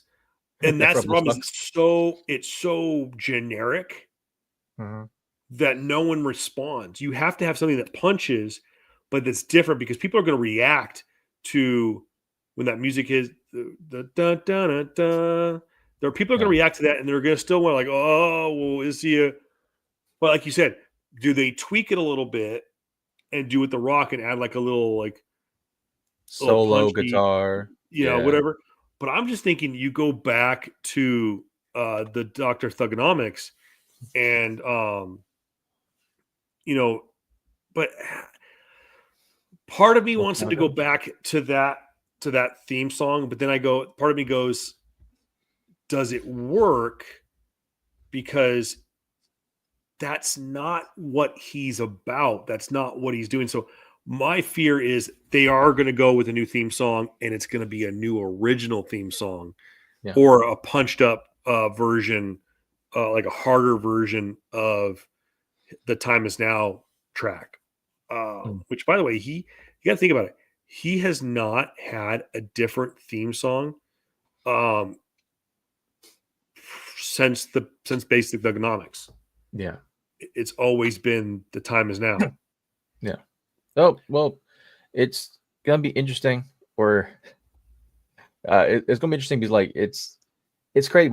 I've never was so excited for this list of actions, right? That's been happening now for WWE in the last 6 months. Is crazy. The things that happen, like people are like, there has been discourse saying that, WrestleMania is gonna be mid or whatever. WrestleMania, this isn't gonna be great. Blah blah blah. I'm like, bro, just the things that are happening in WWE in the last 6 months has been crazy. Punk has had a resurgence like I haven't seen, bro. I feel like it's a better resurgence than we had when in his first comeback tour in AEW, where he's going on just these crazy feuds and just building them storylines. There's a fight every single goddamn week with him and Seth, bro. It's like, what the hell is going on here? Some of the best work has been those guys. Yeah, dude. The feud of last year was Drew McIntyre and Drew McIntyre and CM Punk, right? And I think the best heel or the best worker, best storyline was Drew McIntyre's last year. There's a lot of great come up. There's a lot of great storylines. It's just more so there's no necessarily great, there's not enough screen time. I think that's my biggest thing, where the only thing that's really truly holding back WWE as a product is just, okay, you got 5 matches, that takes about half your showing time. And then you have about 30 minutes of advertisement, and about 30 minutes of promo, right? Yeah. Where's the in-between of you can probably add more to either, maybe get 2 more matches in, because dude, there's so many people on the roster you could put in. What happened to the Wyatt Six? What happened to, what happened to these other storylines with, what happened to New Day, basically? What happened to LWO, right? What happened to, all these other storylines? You just can't do much because the main heads are going to take that spot. But the storylines in general with CM Punk, the Bloodline, what's going to be happening with Rock and Cena, the come ups of NXT. Oh, we haven't even talked about NXT yet, bro. Good God! And what they're doing right now with TNA wrestling, that's some of the greatest freaking booking out of all wrestling. NXT is by far the best for me. It's the best show on WWE's platform right now. It's back to where it was when Triple H was running it prior to the Vince McMahon takeover. Shawn Michaels is doing a fantastic job. For me, it's the best show.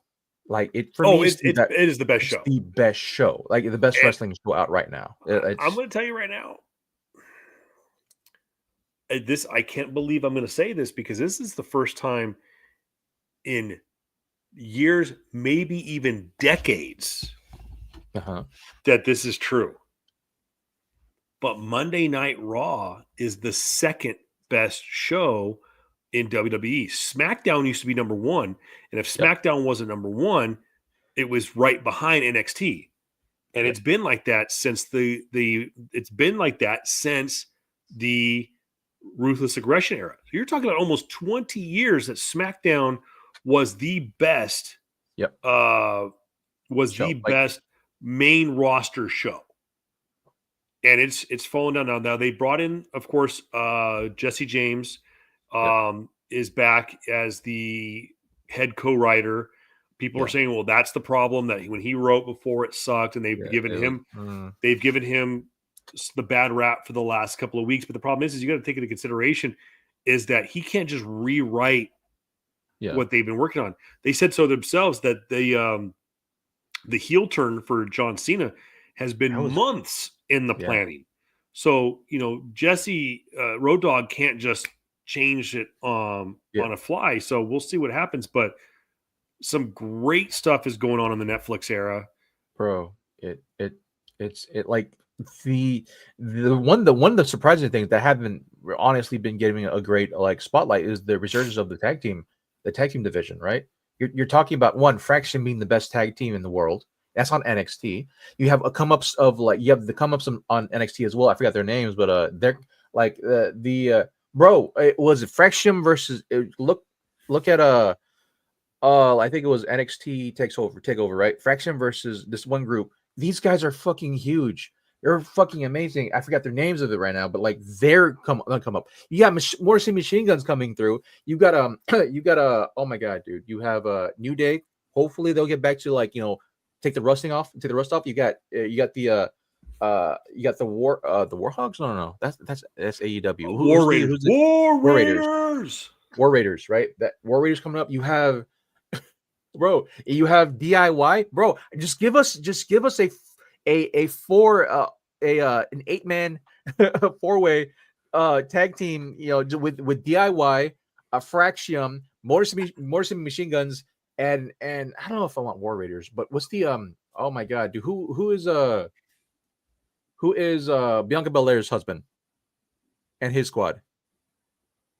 They're on SmackDown. They came out last Royal Rumble, and I forgot his name, dude. He was my pick to be the Street Profits, right? He was my pick to be the next Blade. Street Profits look great. It looked great. I'm telling you right now, Atner said earlier, if he's not back if he doesn't bring out Dr. Thugonomics or Basic Thugonomics, we riot. If the tag team titles are not defended, if the tag team titles are not defended on WrestleMania, I will riot. Yeah. But and real quick, Atner, thank you. No Quarter Catch Crew. Those guys, bro, they are the best. Someone to look for. The best thing. You're missing the best thing on Raw right now. Mm-hmm. Penta. Phoenix just got released. Hit it with it, Atner. Hit me with it. Was it 3-0? Dude, Penta. Bro, Phoenix just got released from AEW a couple days ago. Dude, I showed my son, who is the closest thing he's got to wrestling is playing WWE 2K24. And I'm debating on getting 2K25 because they released the DLC list today, and I'll get to that right before we start wrapping things up. But my son and I sat down and watched Penta's debut against Chad Gable. That was a great match. Holy great match. Fuck. The Mexican Destroyer. Oh, God, that dude. Fucking move. I mean, I have not seen a move that cringy where you go, oh God, since freaking was it AJ Styles? What was AJ Styles' finisher move? His the Styles Clash. Yeah, Styles Clash. Cero Miedo. Yeah. Thank you, Atner. I needed the Spanish influence. I will say early TNA days that was the Canadian Destroyer. So those culminations of those moves now but happening. But dude, Ray Phoenix, he got released and he's probably gonna come to WWE eventually, maybe 2 months. Imagine this, because I don't know though. Penta was fighting who on American Made Wins the here you go.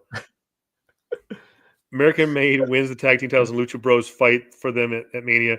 Book it now. I was just gonna say Lucha Bros are it if they get it lined up in time, they will be at Mania. I would like Penta to have a singles run though. I would like to. Yeah, but who would? Yeah, I was gonna say who did Penta had like the make like he had like a promo match. Like he had a match, but they were like in suits. Who was it on Monday night?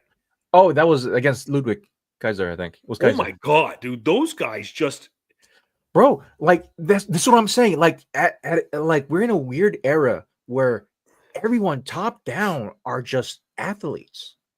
Absolute athlete. Like Pete Dunne. I forget Pete Dunne's partner who was injured last year. He's come back, right? He's come back just recently. I think he tore his ACL. He's coming back around, right? Pete Dunne. You got freaking Braun Breaker. You have now Penta. Oh my Rafe god, in the mix. You Braun have a lot of Breaker is a fucking animal. I'm telling you, could you imagine Braun Breaker right now versus O2 Brock? I think Brock would still take him. Oh no, straight up. Brock is a different animal, bro. but like Braun Breaker now. But I mean, I'm not saying a shoot fight. I'm saying like let those two book it right, and almost I'm not gonna lie, like have. To be honest, yeah, let Undertaker produce the match because he's kind of coaching now. Yeah, is those two they would break sets. Yeah, they would there would be things broken. We have quite literally like collegiate athletes. We have literal collegiate athletes now that are coming into the WWE. We have this coming up with NXT with WWE ID. You have a lot of these like, you know, a lot of these great like, bro, like Braun Breaker was supposed to play for the NFL, and that fell through because of COVID. So he said, you know what, screw it, I'm going to WWE and go to the Performance Center. And this dude runs the ropes at 22 miles per hour. That was insane at the Rumble. He shakes the ring back and forth when he goes through. If you haven't watched his NXT stuff, dog, he's insane. He's a freaking monster. And like this is how I feel for oh my god, I feel for Ricochet, right? Because if Ricochet had Braun Breaker in his heyday when he was getting his initial push, if he had Ludwig Kaiser, if he had Pete Dunne, if he had some level of a decent Finn Balor, and Finn Balor is kind of a, you know, I'm not gonna say a shell of himself, but he's not used correctly. He's not what he was 10 years ago. No, obviously not, because one, you know, you had Seth Rollins, you know, freaking, you know, kind of basically tweak your spine by throwing you with his turnbuckle powerbomb, right? Kind of mess up your spine. Yeah, I get it, right? But like overall, he's a great worker. Yeah, and I've seen some of the Lucha Underground. I was kind of late to the party on that. Bro. Just for me, you need to look up Penta. I think his name is Penta Jr. on there, right? Penta versus Chelsea Green. They do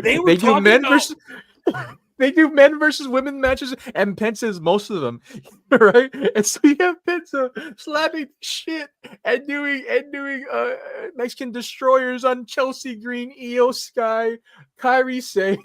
Oh, by the way, you called it your girl.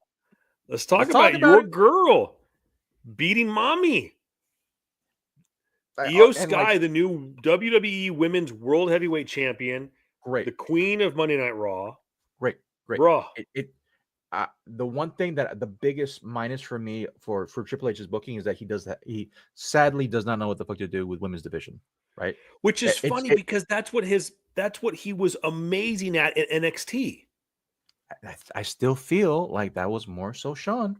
I will say, because Sean wasn't there then. Wasn't there then. True, but also you also look like also for me here. To kind of follow that rabbit hole. Look who he had: Mercedes, Becky, Bailey, Charlotte before she was a prick. Let's just call it what it was. She's not even a bitch. She's a prick now. I'm sorry. Yeah. Oh, by the way, hold up. Let me talk to the marks real quick. Okay. Fuck Charlotte Flair. Let her be a heel. She's not a face. let her be a let her be. I don't like to let her be a see you next Tuesday. Let her be. Okay. Just let her, because like just let her be a chicken shit. Let her be your dad. Yeah. And that's what they want to do. Well, she's just going to be your dad. Let her. Okay, wait, well, one second to kind of fall back up to Atton right now. He's calling me out in the comments right now. Baller, uncultured bastard. Okay, you know what? He becomes that when he wins a freaking title, bro. When he gets booked right, Finn Balor. He'll become Balor the second he wins his own solo match, which he hasn't won in quite a bit. Granted, I will say it's because of Triple H's horrible booking. He is horrendously booked Judgment Day really badly ever since El Capitan he left, right? Ever since he left, right? So it happens. But Finn needs a match. Finn needs a WrestleMania match. I feel like the mid cards for him right now. I feel like he needs to have some level of like forward momentum going into possibly his last run at whatever title he wants to go at, right? He never got the full main roster push because of the injury. They gave him the first undisputed title. They did. Finn Balor won the first Universal Championship. The red belt. He won the first red belt, but he held it for 24 hours. Vince lost faith in him. Vince did not like little guys. Yeah, and he just got buried, and he never got the momentum that Hunter had with him in NXT. Here's the thing, too. When he was the Demon, Jesus Christ, was the craziest worker we've ever seen since, right? Yeah. When he was that guy, when it was just him, he was great. I will say, he can definitely right this ship with the amount of guys that are great workers coming in. It's always been the problem with who he has to make his opponents look good, because he was the quote unquote smaller guy. He could flip around, he could jump around, he could make things look great. Now, because you got Penta, now we're gonna get Ray Phoenix. Now we got Pete Dunne and all these guys coming up. They can make him look great. They can make him look good, right? Rather than him making everyone else look good, right? But again, that's the whole different thing. Going back onto yes, Charlotte Flair should have came back a heel, or maybe just a very petty bitch that's a kind of a face. That's fine too. No, just let her be a heel. Let her be, because she's so good at. She's not good at being a face, and this is the problem too. This is the problem that I have with the championships, and I know why they do it. They do it to sell merchandise. Yeah. Okay. There should only be one. See what I say. I need a feud between him and Dom, then a feud between him and Jay for the world title. So Dom, he's saying Dom versus Finn Balor. Fuck you, JR. Now you got me saying Finn Balor, and then a feud. There should only be one world champion. And I hope that Hunter does this because of the way he sees things. Okay, and I understand that they want to do a brand split and they want to treat SmackDown and Raw as two different, as almost as if it was two different territories. Yeah. But it's not. So you have one world champion, okay, that goes back and forth, that can go to any show he wants. I'll give you an NXT champion, okay? I'll give you that. Because the NXT is still the minor leagues. So, to bring it into, make the sports analogy, you have the Stanley Cup champions that rules the NHL, and that is the precipice of professional hockey in the United States. And then you have the Calder Cup, which is the AHL. That's the NXT. So I'll give you the NXT champion. I'll give you the NXT women's champion. I'll give you the NXT tag team, NXT women's tag team, the NXT women's North American, whatever. I'll give you that. Okay. I've always said this. One champion, the WWE Heavyweight Championship. And it can be the big gold belt. It could be I've kind of waned on the Cody Rhodes, the big logo belt, which is the WWE Championship. So make it have a universal, have a unification match like a Cody versus Gunther, and then you have a the WWE heavyweight champion, and have it be the big gold belt. I'm fine with that.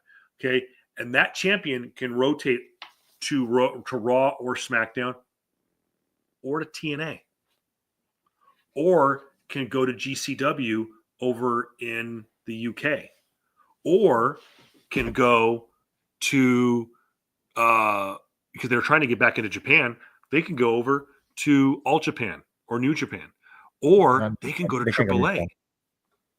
Okay. I will. They can be a traveling champion, and then there's the same thing for the women's champion. Let Charlotte, who is an attraction, not going to deny that. Let Charlotte put the belt on Charlotte, and let her go be a traveling champion like her dad, and be a smarmy chicken shit heel. That was the point I was trying to get to. Is we now live in the day and age that with the Paul Levesque era, that the lines have been blurred, and I'm going to go out on a line here.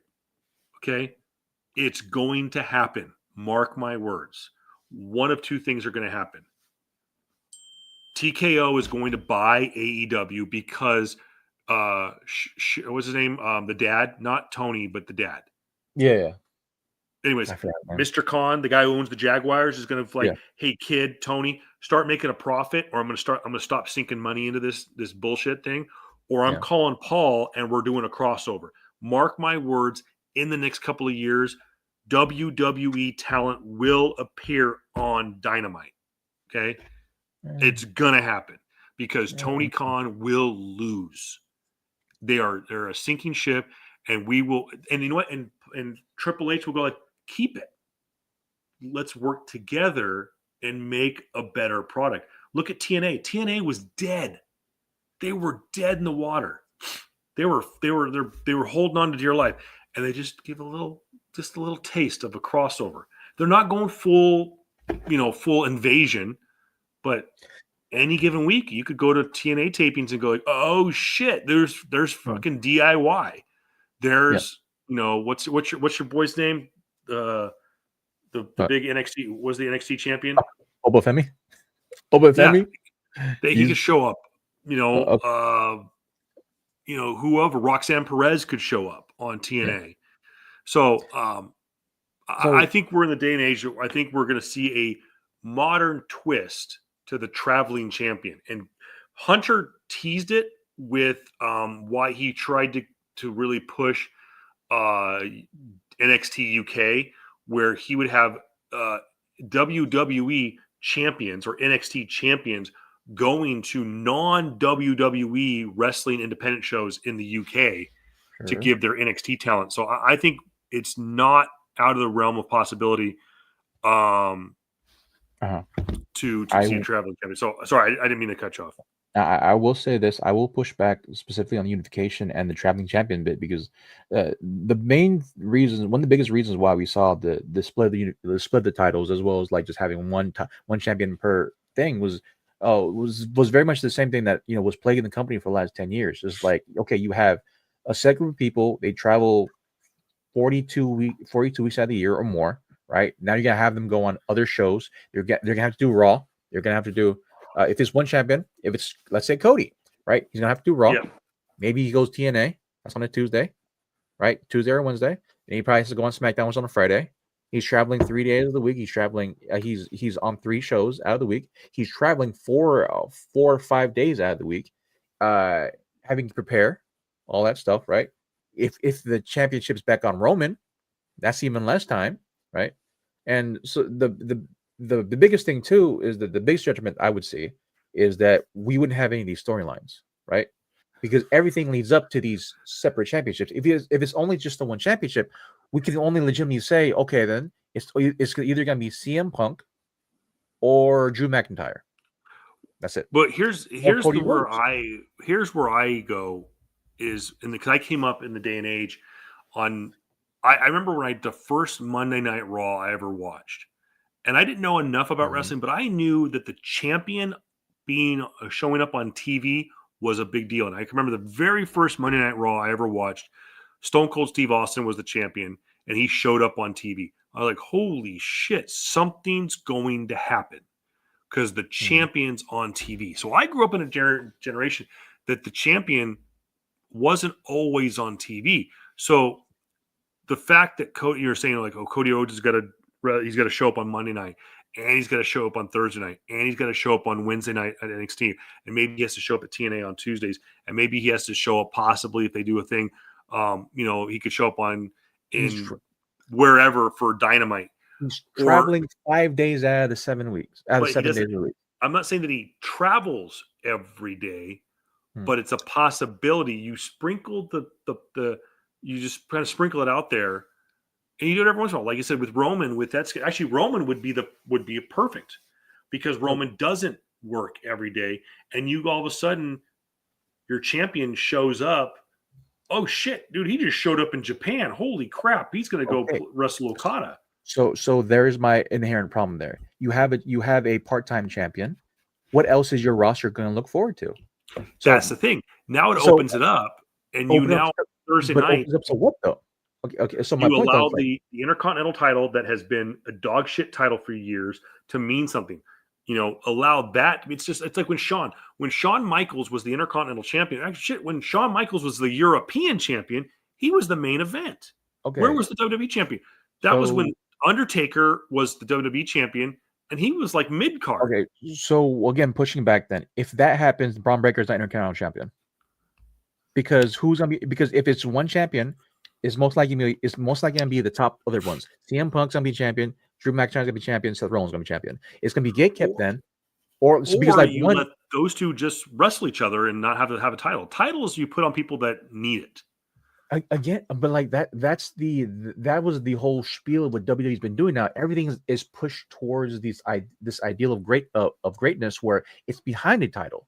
There isn't just any regular matches anymore unless you're like a new wrestler coming in like Penta, where he's having these amazing great matches, right? But I'm hoping Penta doesn't come out being like oh my god, dude, what's his name? What's Charlotte's ex-husband's name again? Miro, or not Miro. No, not I'm thinking of the wrong guy. Yeah, I know who you're talking about. I can't think of his name now. Which doesn't help. Penta become him exactly. Will Penta become him in a year? He'll have all these awesome and great matches, but like it won't necessarily develop into anything because that guy hasn't wrestled for anything. Sadly, he's put on a lot of these great matches. He's put in a lot of great work, specifically him against Carmelo Hayes, him against I think he had a match against Luka Kaiser. If I forgot that correctly, but like a lot of that, a lot of the things I always see is that I see opportunity being squandered. No one's really fighting for anything, and like I get the point of like wanting unification for one thing, but we've been through this before. I feel like if we do go back to nostalgia, if you do go back to the olden days where we have Rock, come in every single week, go into every, either Rock, Stone Cold, whatever, come in every single week. Thank you, Andrade. So Andrade, if we have that, like we're not gonna necessarily see any other up and ups coming through. Io Sky, if it was just one championship title, Io Sky would not be champion. It would most likely still be put on. It will still most likely be put on Rhea, right? And Tippy time would never happen, and we'll probably have a rehash of what happened between Rhea and Charlotte for Mania. I feel that's my thing. I feel like we live in a time where there's a lot more skilled professionals than we had back in the day. Where back in the day, right? Even though we had even though we had the Hardy Boys, even though we wished. Even though we had Hardy Boys, even though we had Rock and Stone Cold, Undertaker, even though we had all these great athletic, all these great talents, on a sphere of like of development and on a sphere of like overall technical ability, bro, like we are everyone from mid card to main card can put on a show, full on show. We didn't have that with Lance Storm, even though he was even though he was great and he had the best sidekick in the business, right? We didn't have that with like some of the other other basically squash jobs, Yeah. Back in the late 90s, we just had a bunch of like, oh, Stone Cold comes in, stuns you in like in the first 2 minutes, grabs a beer, peace out, I'm gone, right? Or maybe he has like, comes in for maybe a minute promo of him, just berating somebody. Rock comes in, he maybe has a match that week, maybe. And so it's just more so just gonna be a continuation of what Punk said before, where it's just gonna be a gatekeeping of talent, where it's just gonna be cutthroat. It's gonna be, oh, who's gonna be the best? Well, overall, the best, wasn't necessarily great for programming, because that was still there during Cena's era of the PG era, and that era has been shit. Has been honestly not that great. And so that's just it for me. I get that the unification for it could possibly work, but I fear that if we had a unification belt, if we only had one belt, one men's title, one women's title, everyone else, we're not going to see Stephanie McCurry. We're not going to see Julia. We're not going to see Roxanne Perez like really take off, because we're still going to be focused on the mainstays of Bianca Belair, Becky Lynch, Charlotte Flair. We're still gonna wrap the belt around Bayley. We're still gonna try to get a lot of the old guards at this point still be the pillars, when really it should truly honestly be some of the newer ones coming up. This is what Hunter has been kind of been like really pushing towards the last how many years now with NXT as a whole. I get that we could have a champion, man, but like I feel that if you want to become like just thinking of Roman Reigns on anything in AEW would feel like it would lessen Roman's value, in my opinion. That's me. I look at it this way is with the idea of allowing the champion to travel, I think, in my opinion, it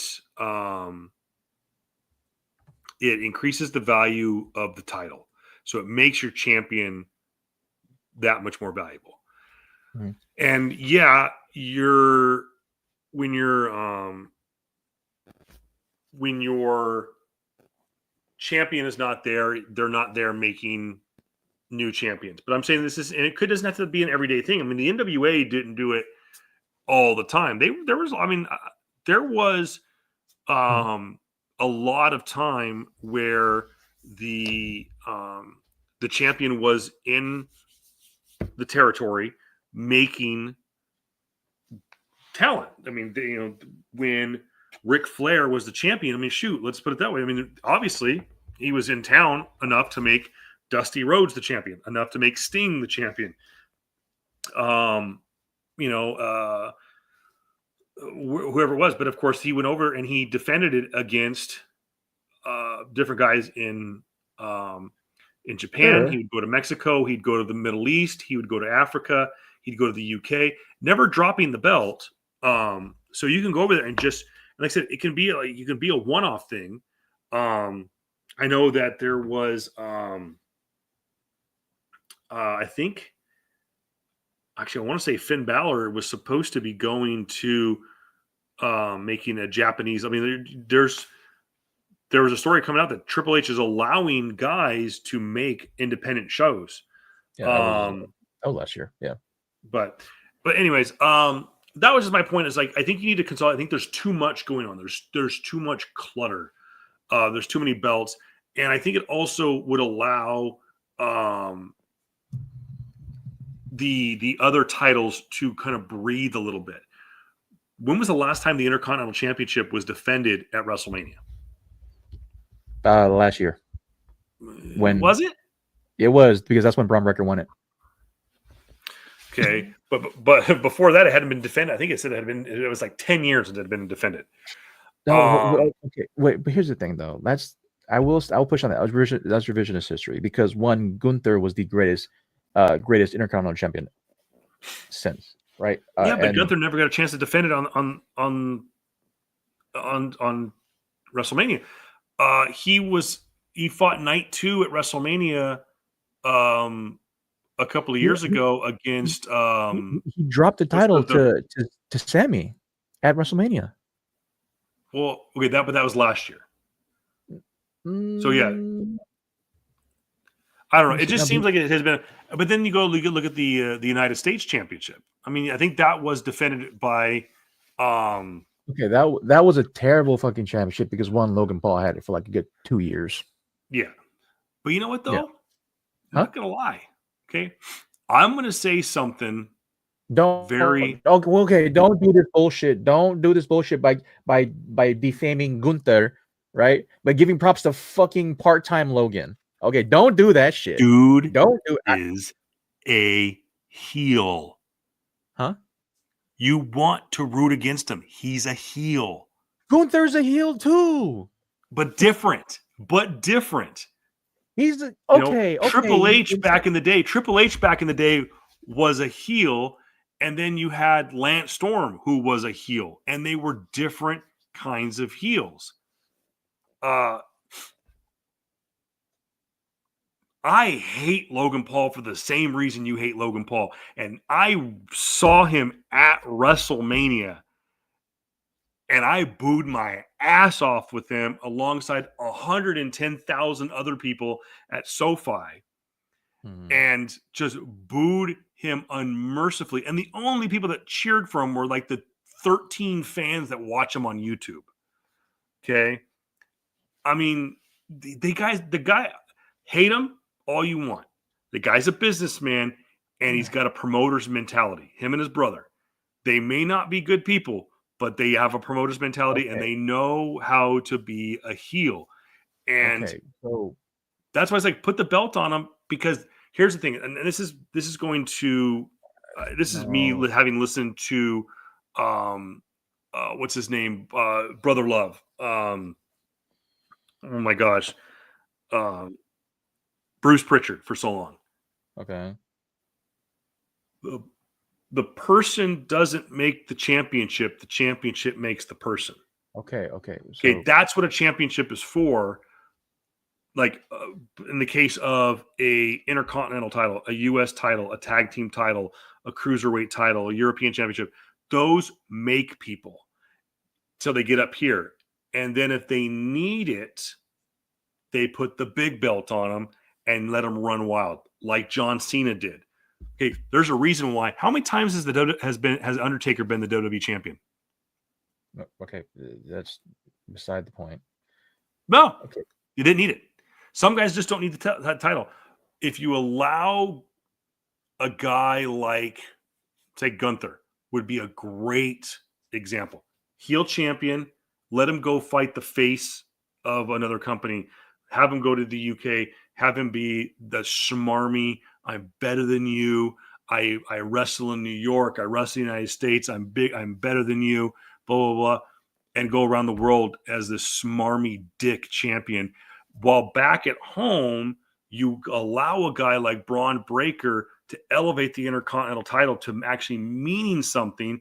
And then, you take it off of him and have him go fight Seth Rollins in a match and just beat the shit out of each other and have a classic. They don't need the belt.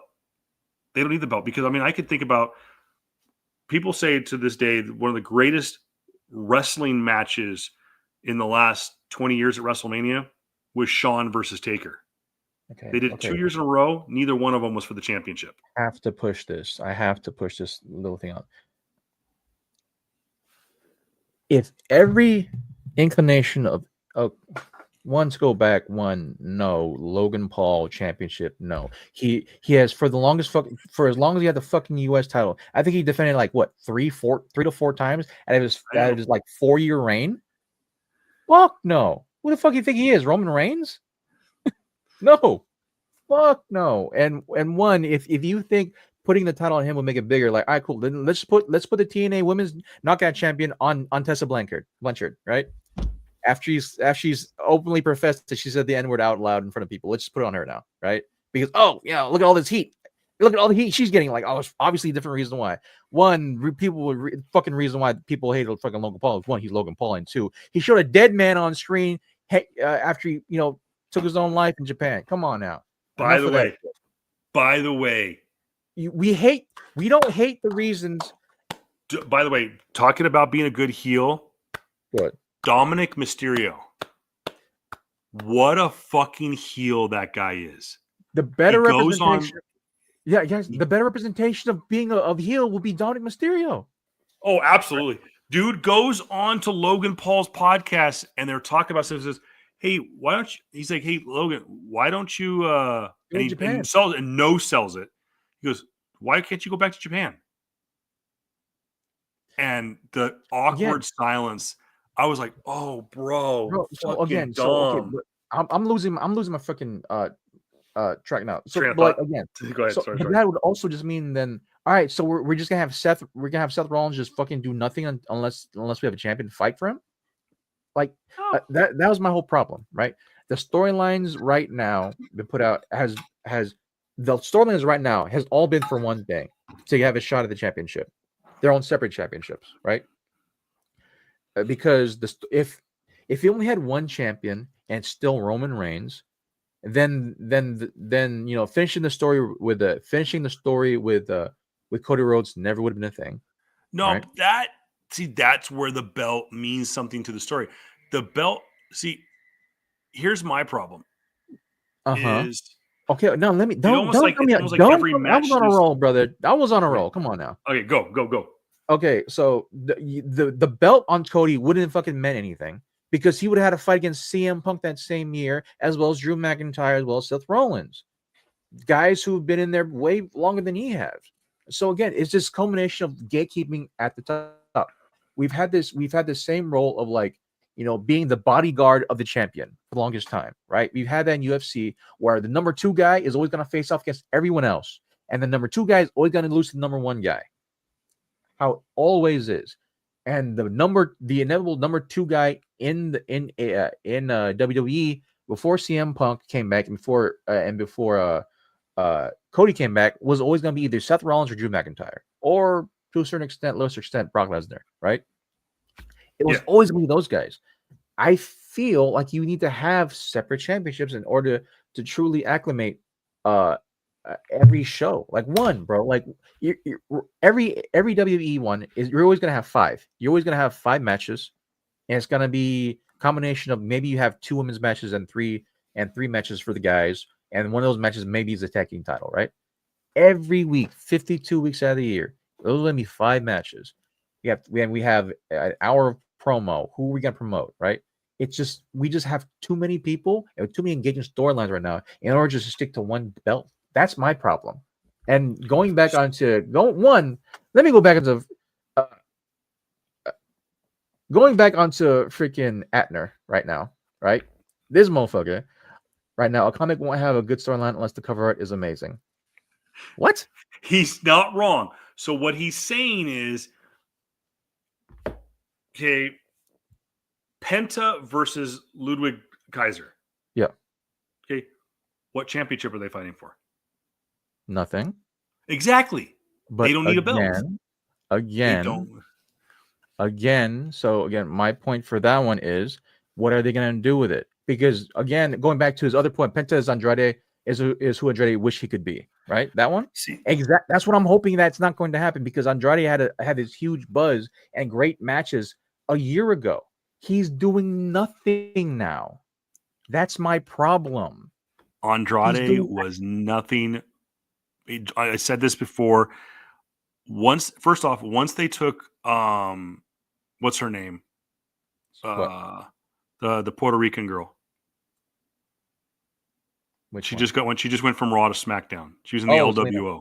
Zelina Vega. Zelina Vega. The second they took Zelina Vega away from Andrade, he was nothing outside of NXT.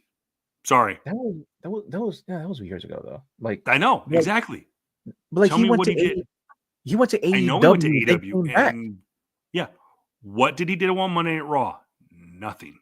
What did he do on AEW? Nothing. He fought on Collision or Dark. So there's a reason why he's back.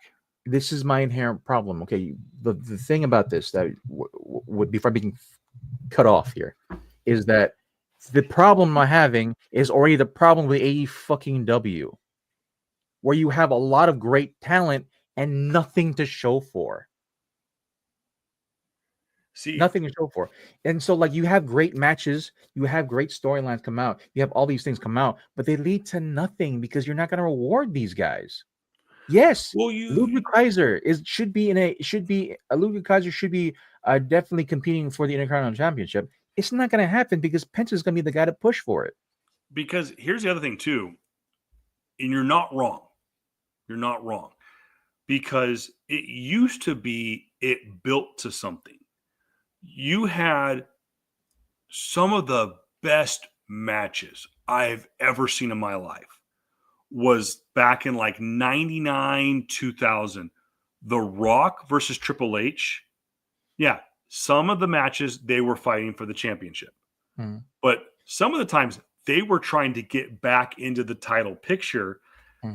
Rock and Hunter for a year beat the living shit out of each other in all kinds of different. They have a match. Then they're gonna have a tag team match, and then they'll have a ladder match, or they'll have a no disqualification match. No, they just have another again. So the thing that I've been talking about is that the reason why you need to have multiple champions is because you have a storyline of things that happened before that.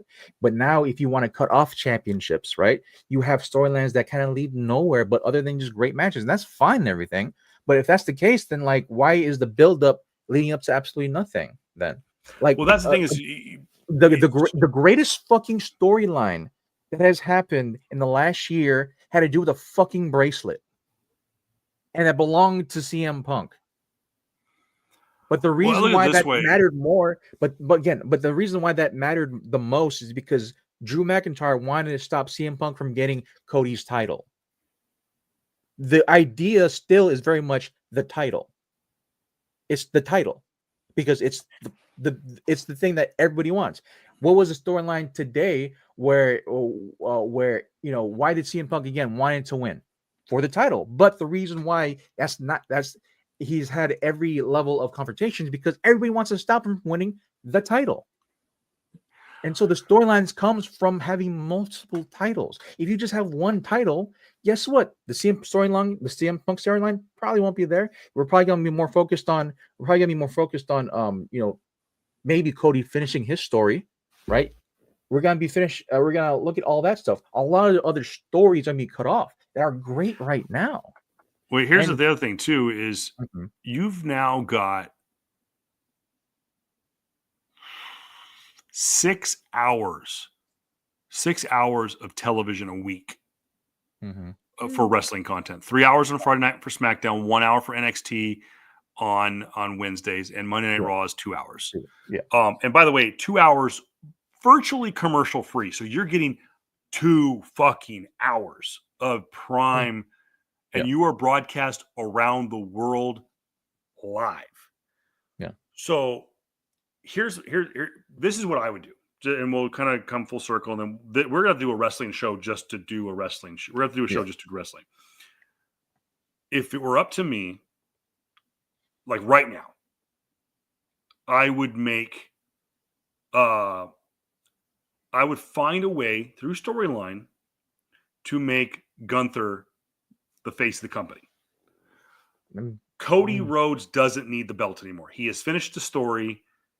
He could drop the belt, and to be honest, if you took the championship out of his storyline, you could still produce the storyline. But I say, let's just for the sake of argument, Cody's still the champion. He's facing John Cena. Gunther's facing Jey Uso. Yeah. Gunther goes over. They have, I say, to be honest, have a ladder match or some kind of, or actually to be honest, and this is where they went wrong with the gimmick pay-per-views, is events like the Hell in the Cell don't mean anything anymore because you can't even have a cage match on Monday Night Raw and it go like, oh, big deal, it's a cage match, because you made Hell in the Cell for the last 20 years a pay-per-view where it's like, oh, we're guaranteed to get Hell in the Cell in October. It's got to be a payoff, and it's got to be rare. It's got to be an event. There's a reason why Andre the Giant didn't wrestle on every weekend. He was an attraction. Just real quick. Sorry to cut you off. Just real quick. It's funny how you say Hell in a Cell needs to be a rare occasion, and we're having one literally next Monday against freaking Seth and CM Punk in New York. But go ahead. But see, I didn't know that. Mm-hmm. Great. Doesn't have to be a pay-per-view. It should be, and it should be a build-up. But guess who is it? Seth and CM Punk. And what two guys have been beating the fuck out of each other for the last 12 months? Seth and CM Punk. It's a payoff. You don't need to have a title for it to be a payoff. You have a match. They're like, we want to beat the fuck out of each other. Boom, it's payoff. So going back to it, you make one champion that can go between Raw and SmackDown. I would make that there would be three things that I would make. The women's heavyweight champion, the WWE men's champion, and the tag team titles all are one set of champions, and they can go between SmackDown and Raw and any other if they choose to go that path, travel, thus making the U.S. title and the Intercontinental title for both the men and women's a quote-unquote TV champion. And it elevates the TV. And so back in the day on Raw, the only time you saw Triple H was he'd come out, cut his 20-minute promo with the belt over his shoulder. He didn't even wrestle that night. But he'd be, maybe he'd be ringside at the announcer's booth watching Stone Cold and The Rock beat the shit out of each other or whatever. Or hell, and talk about a champion making a guy. Hunter wrestled RVD, champion versus champion, on a random SmackDown in July back in like 01, 02. So that proves that the title can make a person. That's where we would use it. It was a rarity, though. I mean, Hunter didn't wrestle every week. He was on the road every week, but he didn't have to wrestle. So I would make those three champions. And this is going to be a very, very controversial decision. SmackDown goes to 2 hours. 3-hour shows, it's been proven. 3-hour shows are a disaster. Monday Night Nitro was a disaster for 3 hours. When Raw went to 3 hours, it was a disaster. SmackDown has been a disaster for 3 hours. Go back to 2 hours and make the wrestlers step their game up. That's not a controversial. No, that's not. Here's the other controversial statement. Go ahead. PLEs stay on one night. Make it worth it. Make it worth it. Why is WrestleMania that big of a deal? Why should I? Okay, if we were still paying for pay-per-view, why make me want to pay $60 to watch WrestleMania as opposed to paying $30 for Elimination Chamber? Why do I want to pay for WrestleMania for $60? I think everyone's going to wrestle. I can just watch this on Monday Night Raw. Okay, so the WrestleMania one, right? I think WrestleMania isn't WrestleMania the only one with 2 nights? No. Starting this year, SummerSlam will be 2 nights, and next year, when the Royal Rumble goes to the Middle East, Royal Rumble will be 2 nights. 2 nights? Okay. So I believe starting in 2026, the Big Four, which is now they haven't said anything about Survivor Series yet, but I know for a fact in 2026 the Royal Rumble, WrestleMania, and SummerSlam will all be 2-night events, and it's only a matter of time that they make Survivor Series 2 nights and do a war game on each night. Again, I will just speak about exposure. All right. That's the biggest thing. If we didn't get 2 nights, would Cody be champion? Yeah. Nope. Would not happen. We would not have Cody as champion if it was 2 nights. No, it would never be the same stupid bookend tag team between Cody and Seth versus Rock and Roman, and they would just leave. They fucked that up tremendously. They royally fucked up that storyline, and they got lucky and had 2 nights to fix it. Yeah. Now, I will say, ever going to be that lucky again? No. I will say the only, and I will stand on this soapbox. The only thing to benefit from a 2-night WrestleMania, and yes, because I was there, so biased opinion, was the fact that the tag team titles were in the main event of night one of WrestleMania. And that was when Sami Zayn and Kevin Owens fought the Usos. Yeah. Now, you could have had that as a semi-main and got rid of a lot of the filler that was on both night one and night two. Mm. You could have made it be a semi-main event. And could you imagine if that went on right before Roman versus Cody? If say you condense it down, you got rid of a bunch of the junk, you got rid of, and I'll even say it, even though he had the title, you get rid of, you don't put Logan Paul on WrestleMania. You get rid of that dog shit women's tag team match that was on night one that was god awful. Mm. You can't get rid of the Ray versus Dom match because that match was gold. But could you imagine being Sami Zayn and Kevin Owens walking through the curtain in the semi-main and walk up to Roman and Cody and say, "Follow that motherfucker"? So again, that makes the product better. Again, 5 matches, only 5 matches. 5 to do a condensed storyline of the same motherfuckers you've probably been watching now for the other 5 matches per WWE per SmackDown, and it's going to just, bro. I will say that extending and giving more exposure out to people to grasp more than another day for another 5 matches to finish up whatever loose ends and storylines. We have this thing where, like, how do I put this at?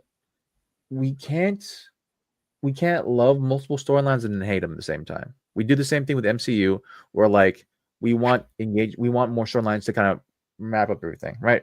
That's another fucking rabbit hole to chase down. Yeah. Maybe we can get to that some other day. But going on to your other points, well, first thing, Atner, motherfucker. I got some clubs here and there, whatever, bro. I'm obviously not looking at my computer right now. Okay, it's a steel cage match. Sorry, it's not a Hell in a Cell match. It's a steel cage match. Sorry, motherfucker. I love you though. You're lucky I do. All right. Oh, he is killing both of us right now. Oh my god! And you know what? Baylor.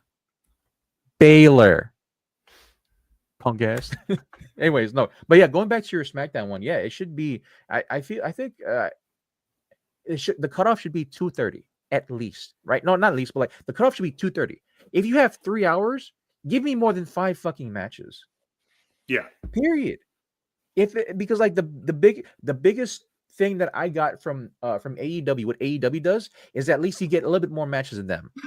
Like 6 matches, maybe 7 at most. Granted, like probably the 6th and 7th match are squash matches, but at least you get more people on the card. I get to see more matches rather than have to fucking go through 30 to 40 minutes of fucking commercials and bad promos. That's the thing for formula, me. Like, yeah, the formula 2 hours to 2:30 is fine. Yeah, I'll give you 2.5. And you know what? Even if they can get, which you know is inevitable, that SmackDown's going to go to Netflix. They're going to find out the Raw on Netflix is an absolute grand, not a home run. It's a fucking grand slam. Here's the thing that pissed me off. SmackDown is on Netflix everywhere else except for the fucking US. Because they signed an emergency deal with USA was so scared that they lost Raw. They had to grab them, and they made them a deal they couldn't refuse. Here's what's going to happen. When the deal with USA is over, SmackDown is going to Netflix. Yeah. Peacock is going all in. They want desperately to save the WWE network on Peacock and save the PLEs. I'm sorry, it's gonna end up on Netflix. Yeah. Peacock doesn't have enough money. I'm a stockholder in Netflix, so I'll admit that. Netflix is going to end up having Raw and SmackDown. They probably won't get NXT, and I think that's a good thing. I think if you keep NXT on like the CW and you keep it kind of low key, it keeps NXT where it belongs. It doesn't make it mainstream. It doesn't make it main event. Dude, NXT has been doing great for CW. Their numbers are fucking crazy. Oh, fucking phenomenal. 2.5 hours on Netflix gives you This is the formula that works.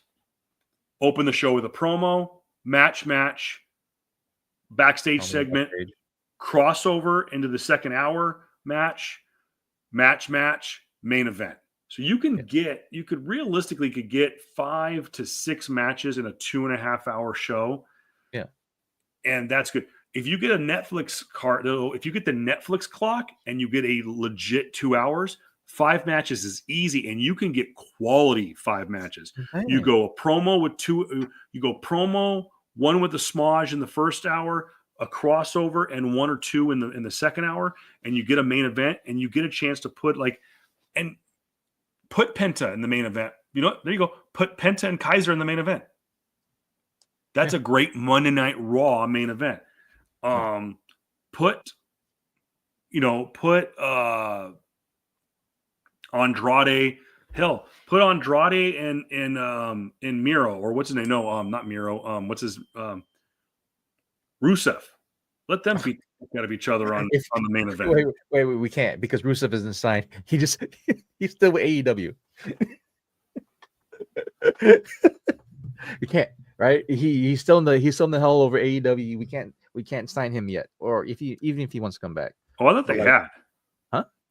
I thought they had. I thought they did sign. Well, they released.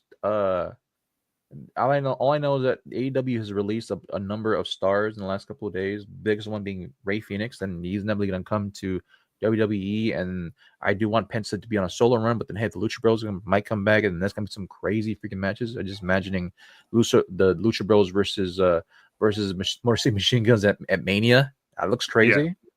So like I think for me, I'm of the notion of more is better. I think that's it. I'll just say that. More is better. As long as the more is specifically defined for great payoffs, right? I don't want Motor City Machine Guns versus the Lucha Bros at Mania if it's not for anything. If it's 3 months of advance, like, oh, we've been battling, we have the titles here, we've been cross-pitting the DIY and whoever have you, right? And New Day and all that stuff. Cool. That's what I want. If it's just a just think of it as this: would you have your main event in WrestleMania? This was pinned out before: Seth Rollins, CM Punk, and Roman Reigns, no belt. Wait, who? Run that by me one more time. There was a supposed main event, right, with Seth Rollins, CM Punk, and Roman Reigns.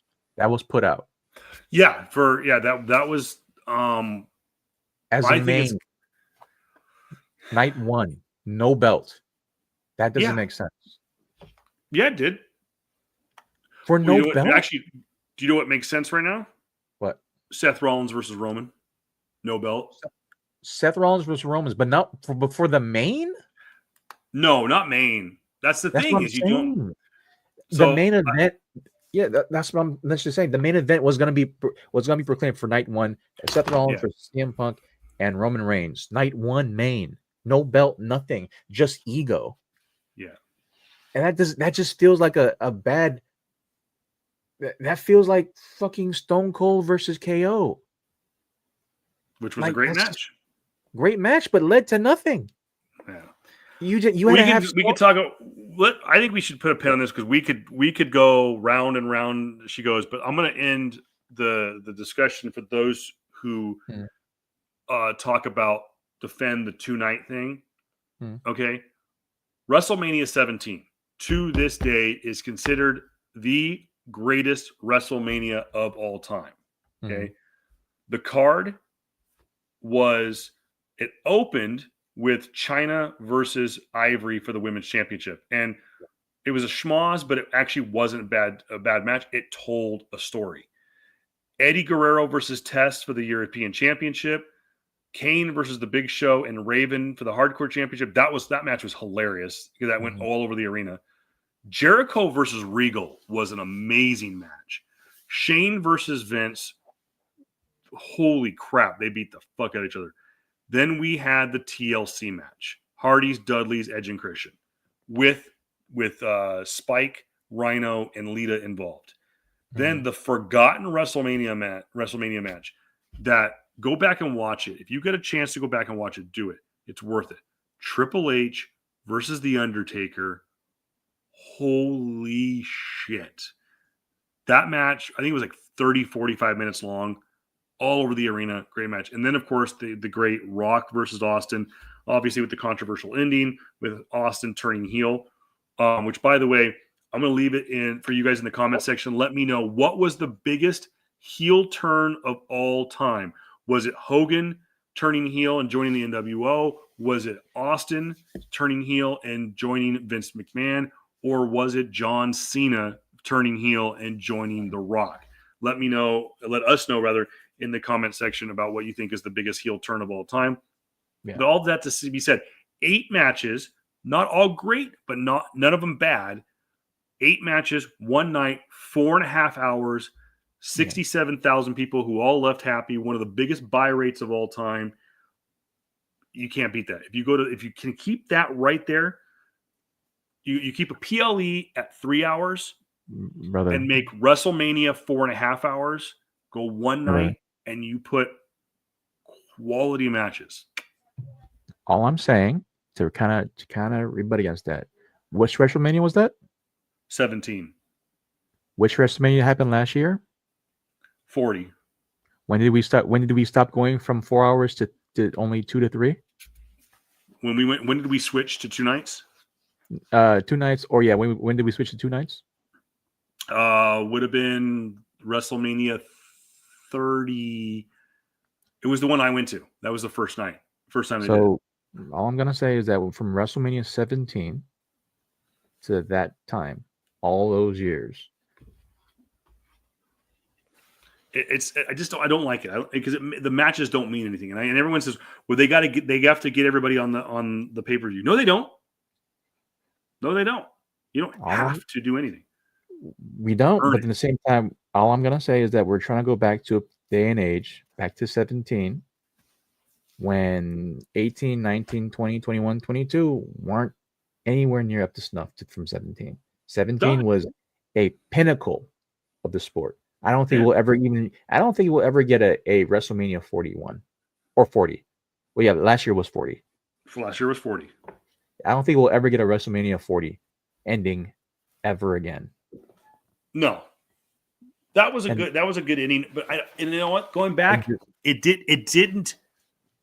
They shoehorned themselves into a problem.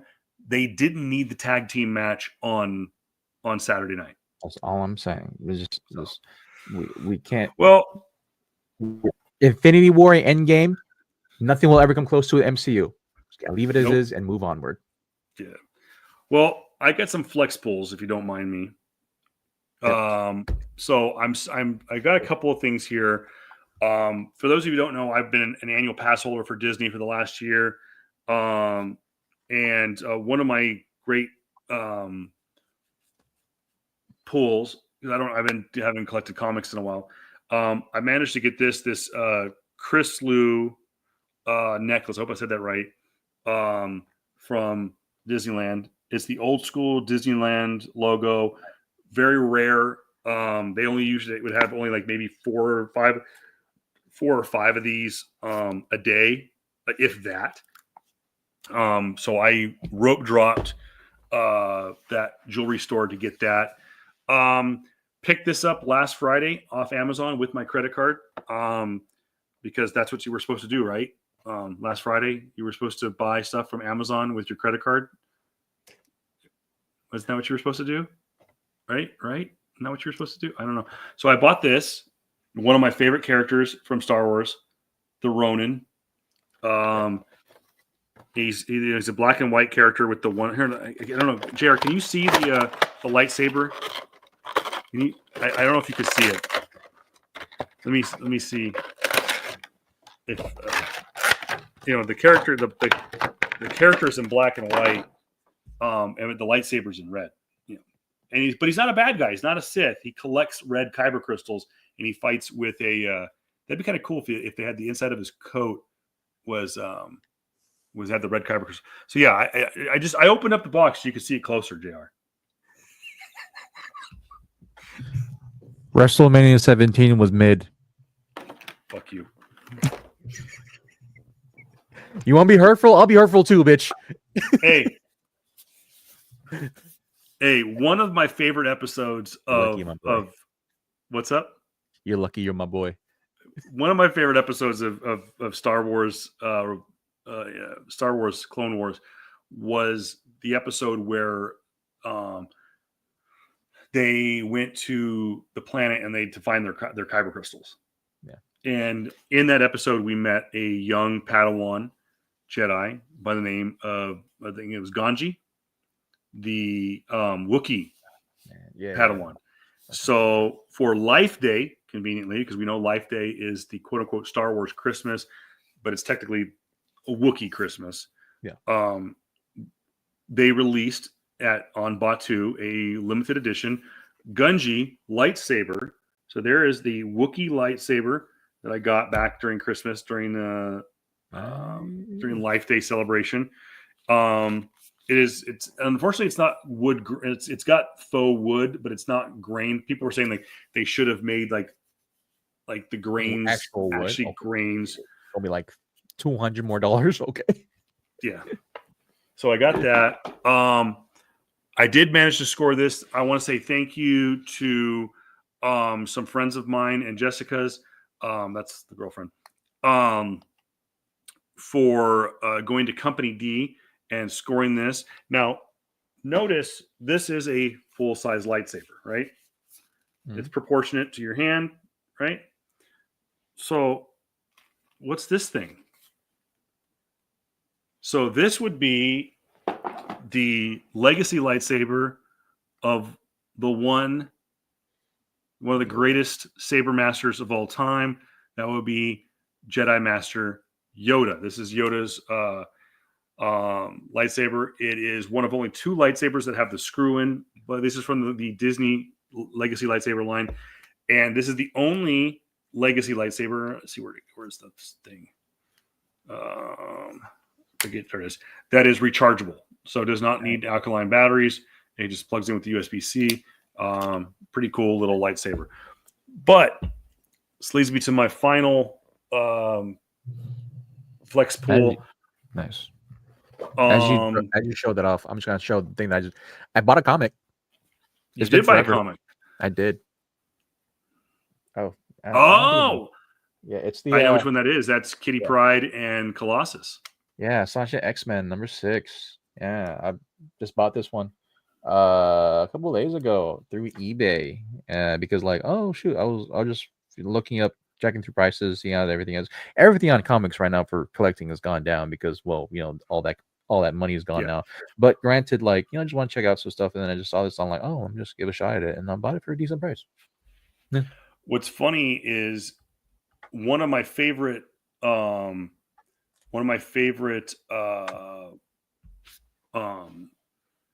comic book collecting moments was you and I showing up to Comics Asylum on Black Friday. Yeah. And it used to be that they used to do a 25-cent sale. Yeah.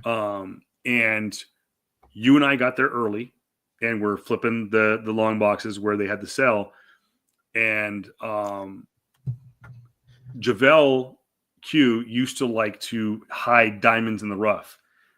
And Jay and I kind of knew that, and we got there, and they used to have a ring camera in the store. And Q was in Hawaii for Thanksgiving. And he's yelling at me and JR like, "Fucking leave it alone!" And what's funny was that book right there I have as well, and I found it. That was one of the diamonds in the rough that Q had in his collection. So shout out to our boy Javel. We miss you, buddy. And Chick. They both seem to be doing really good. But my last flex pool is I tell 2 stories. Number one of the best storytelling mediums out there right now has been, in my opinion, has been Star Wars Tales of a Jedi. And Tales of the Sith. But Tales of the Jedi told the story of how a Jedi Master, Count Dooku, who was the Jedi Master to one of our favorites, Qui-Gon Jinn, how he turned from Count Dooku to Darth Tyrannus.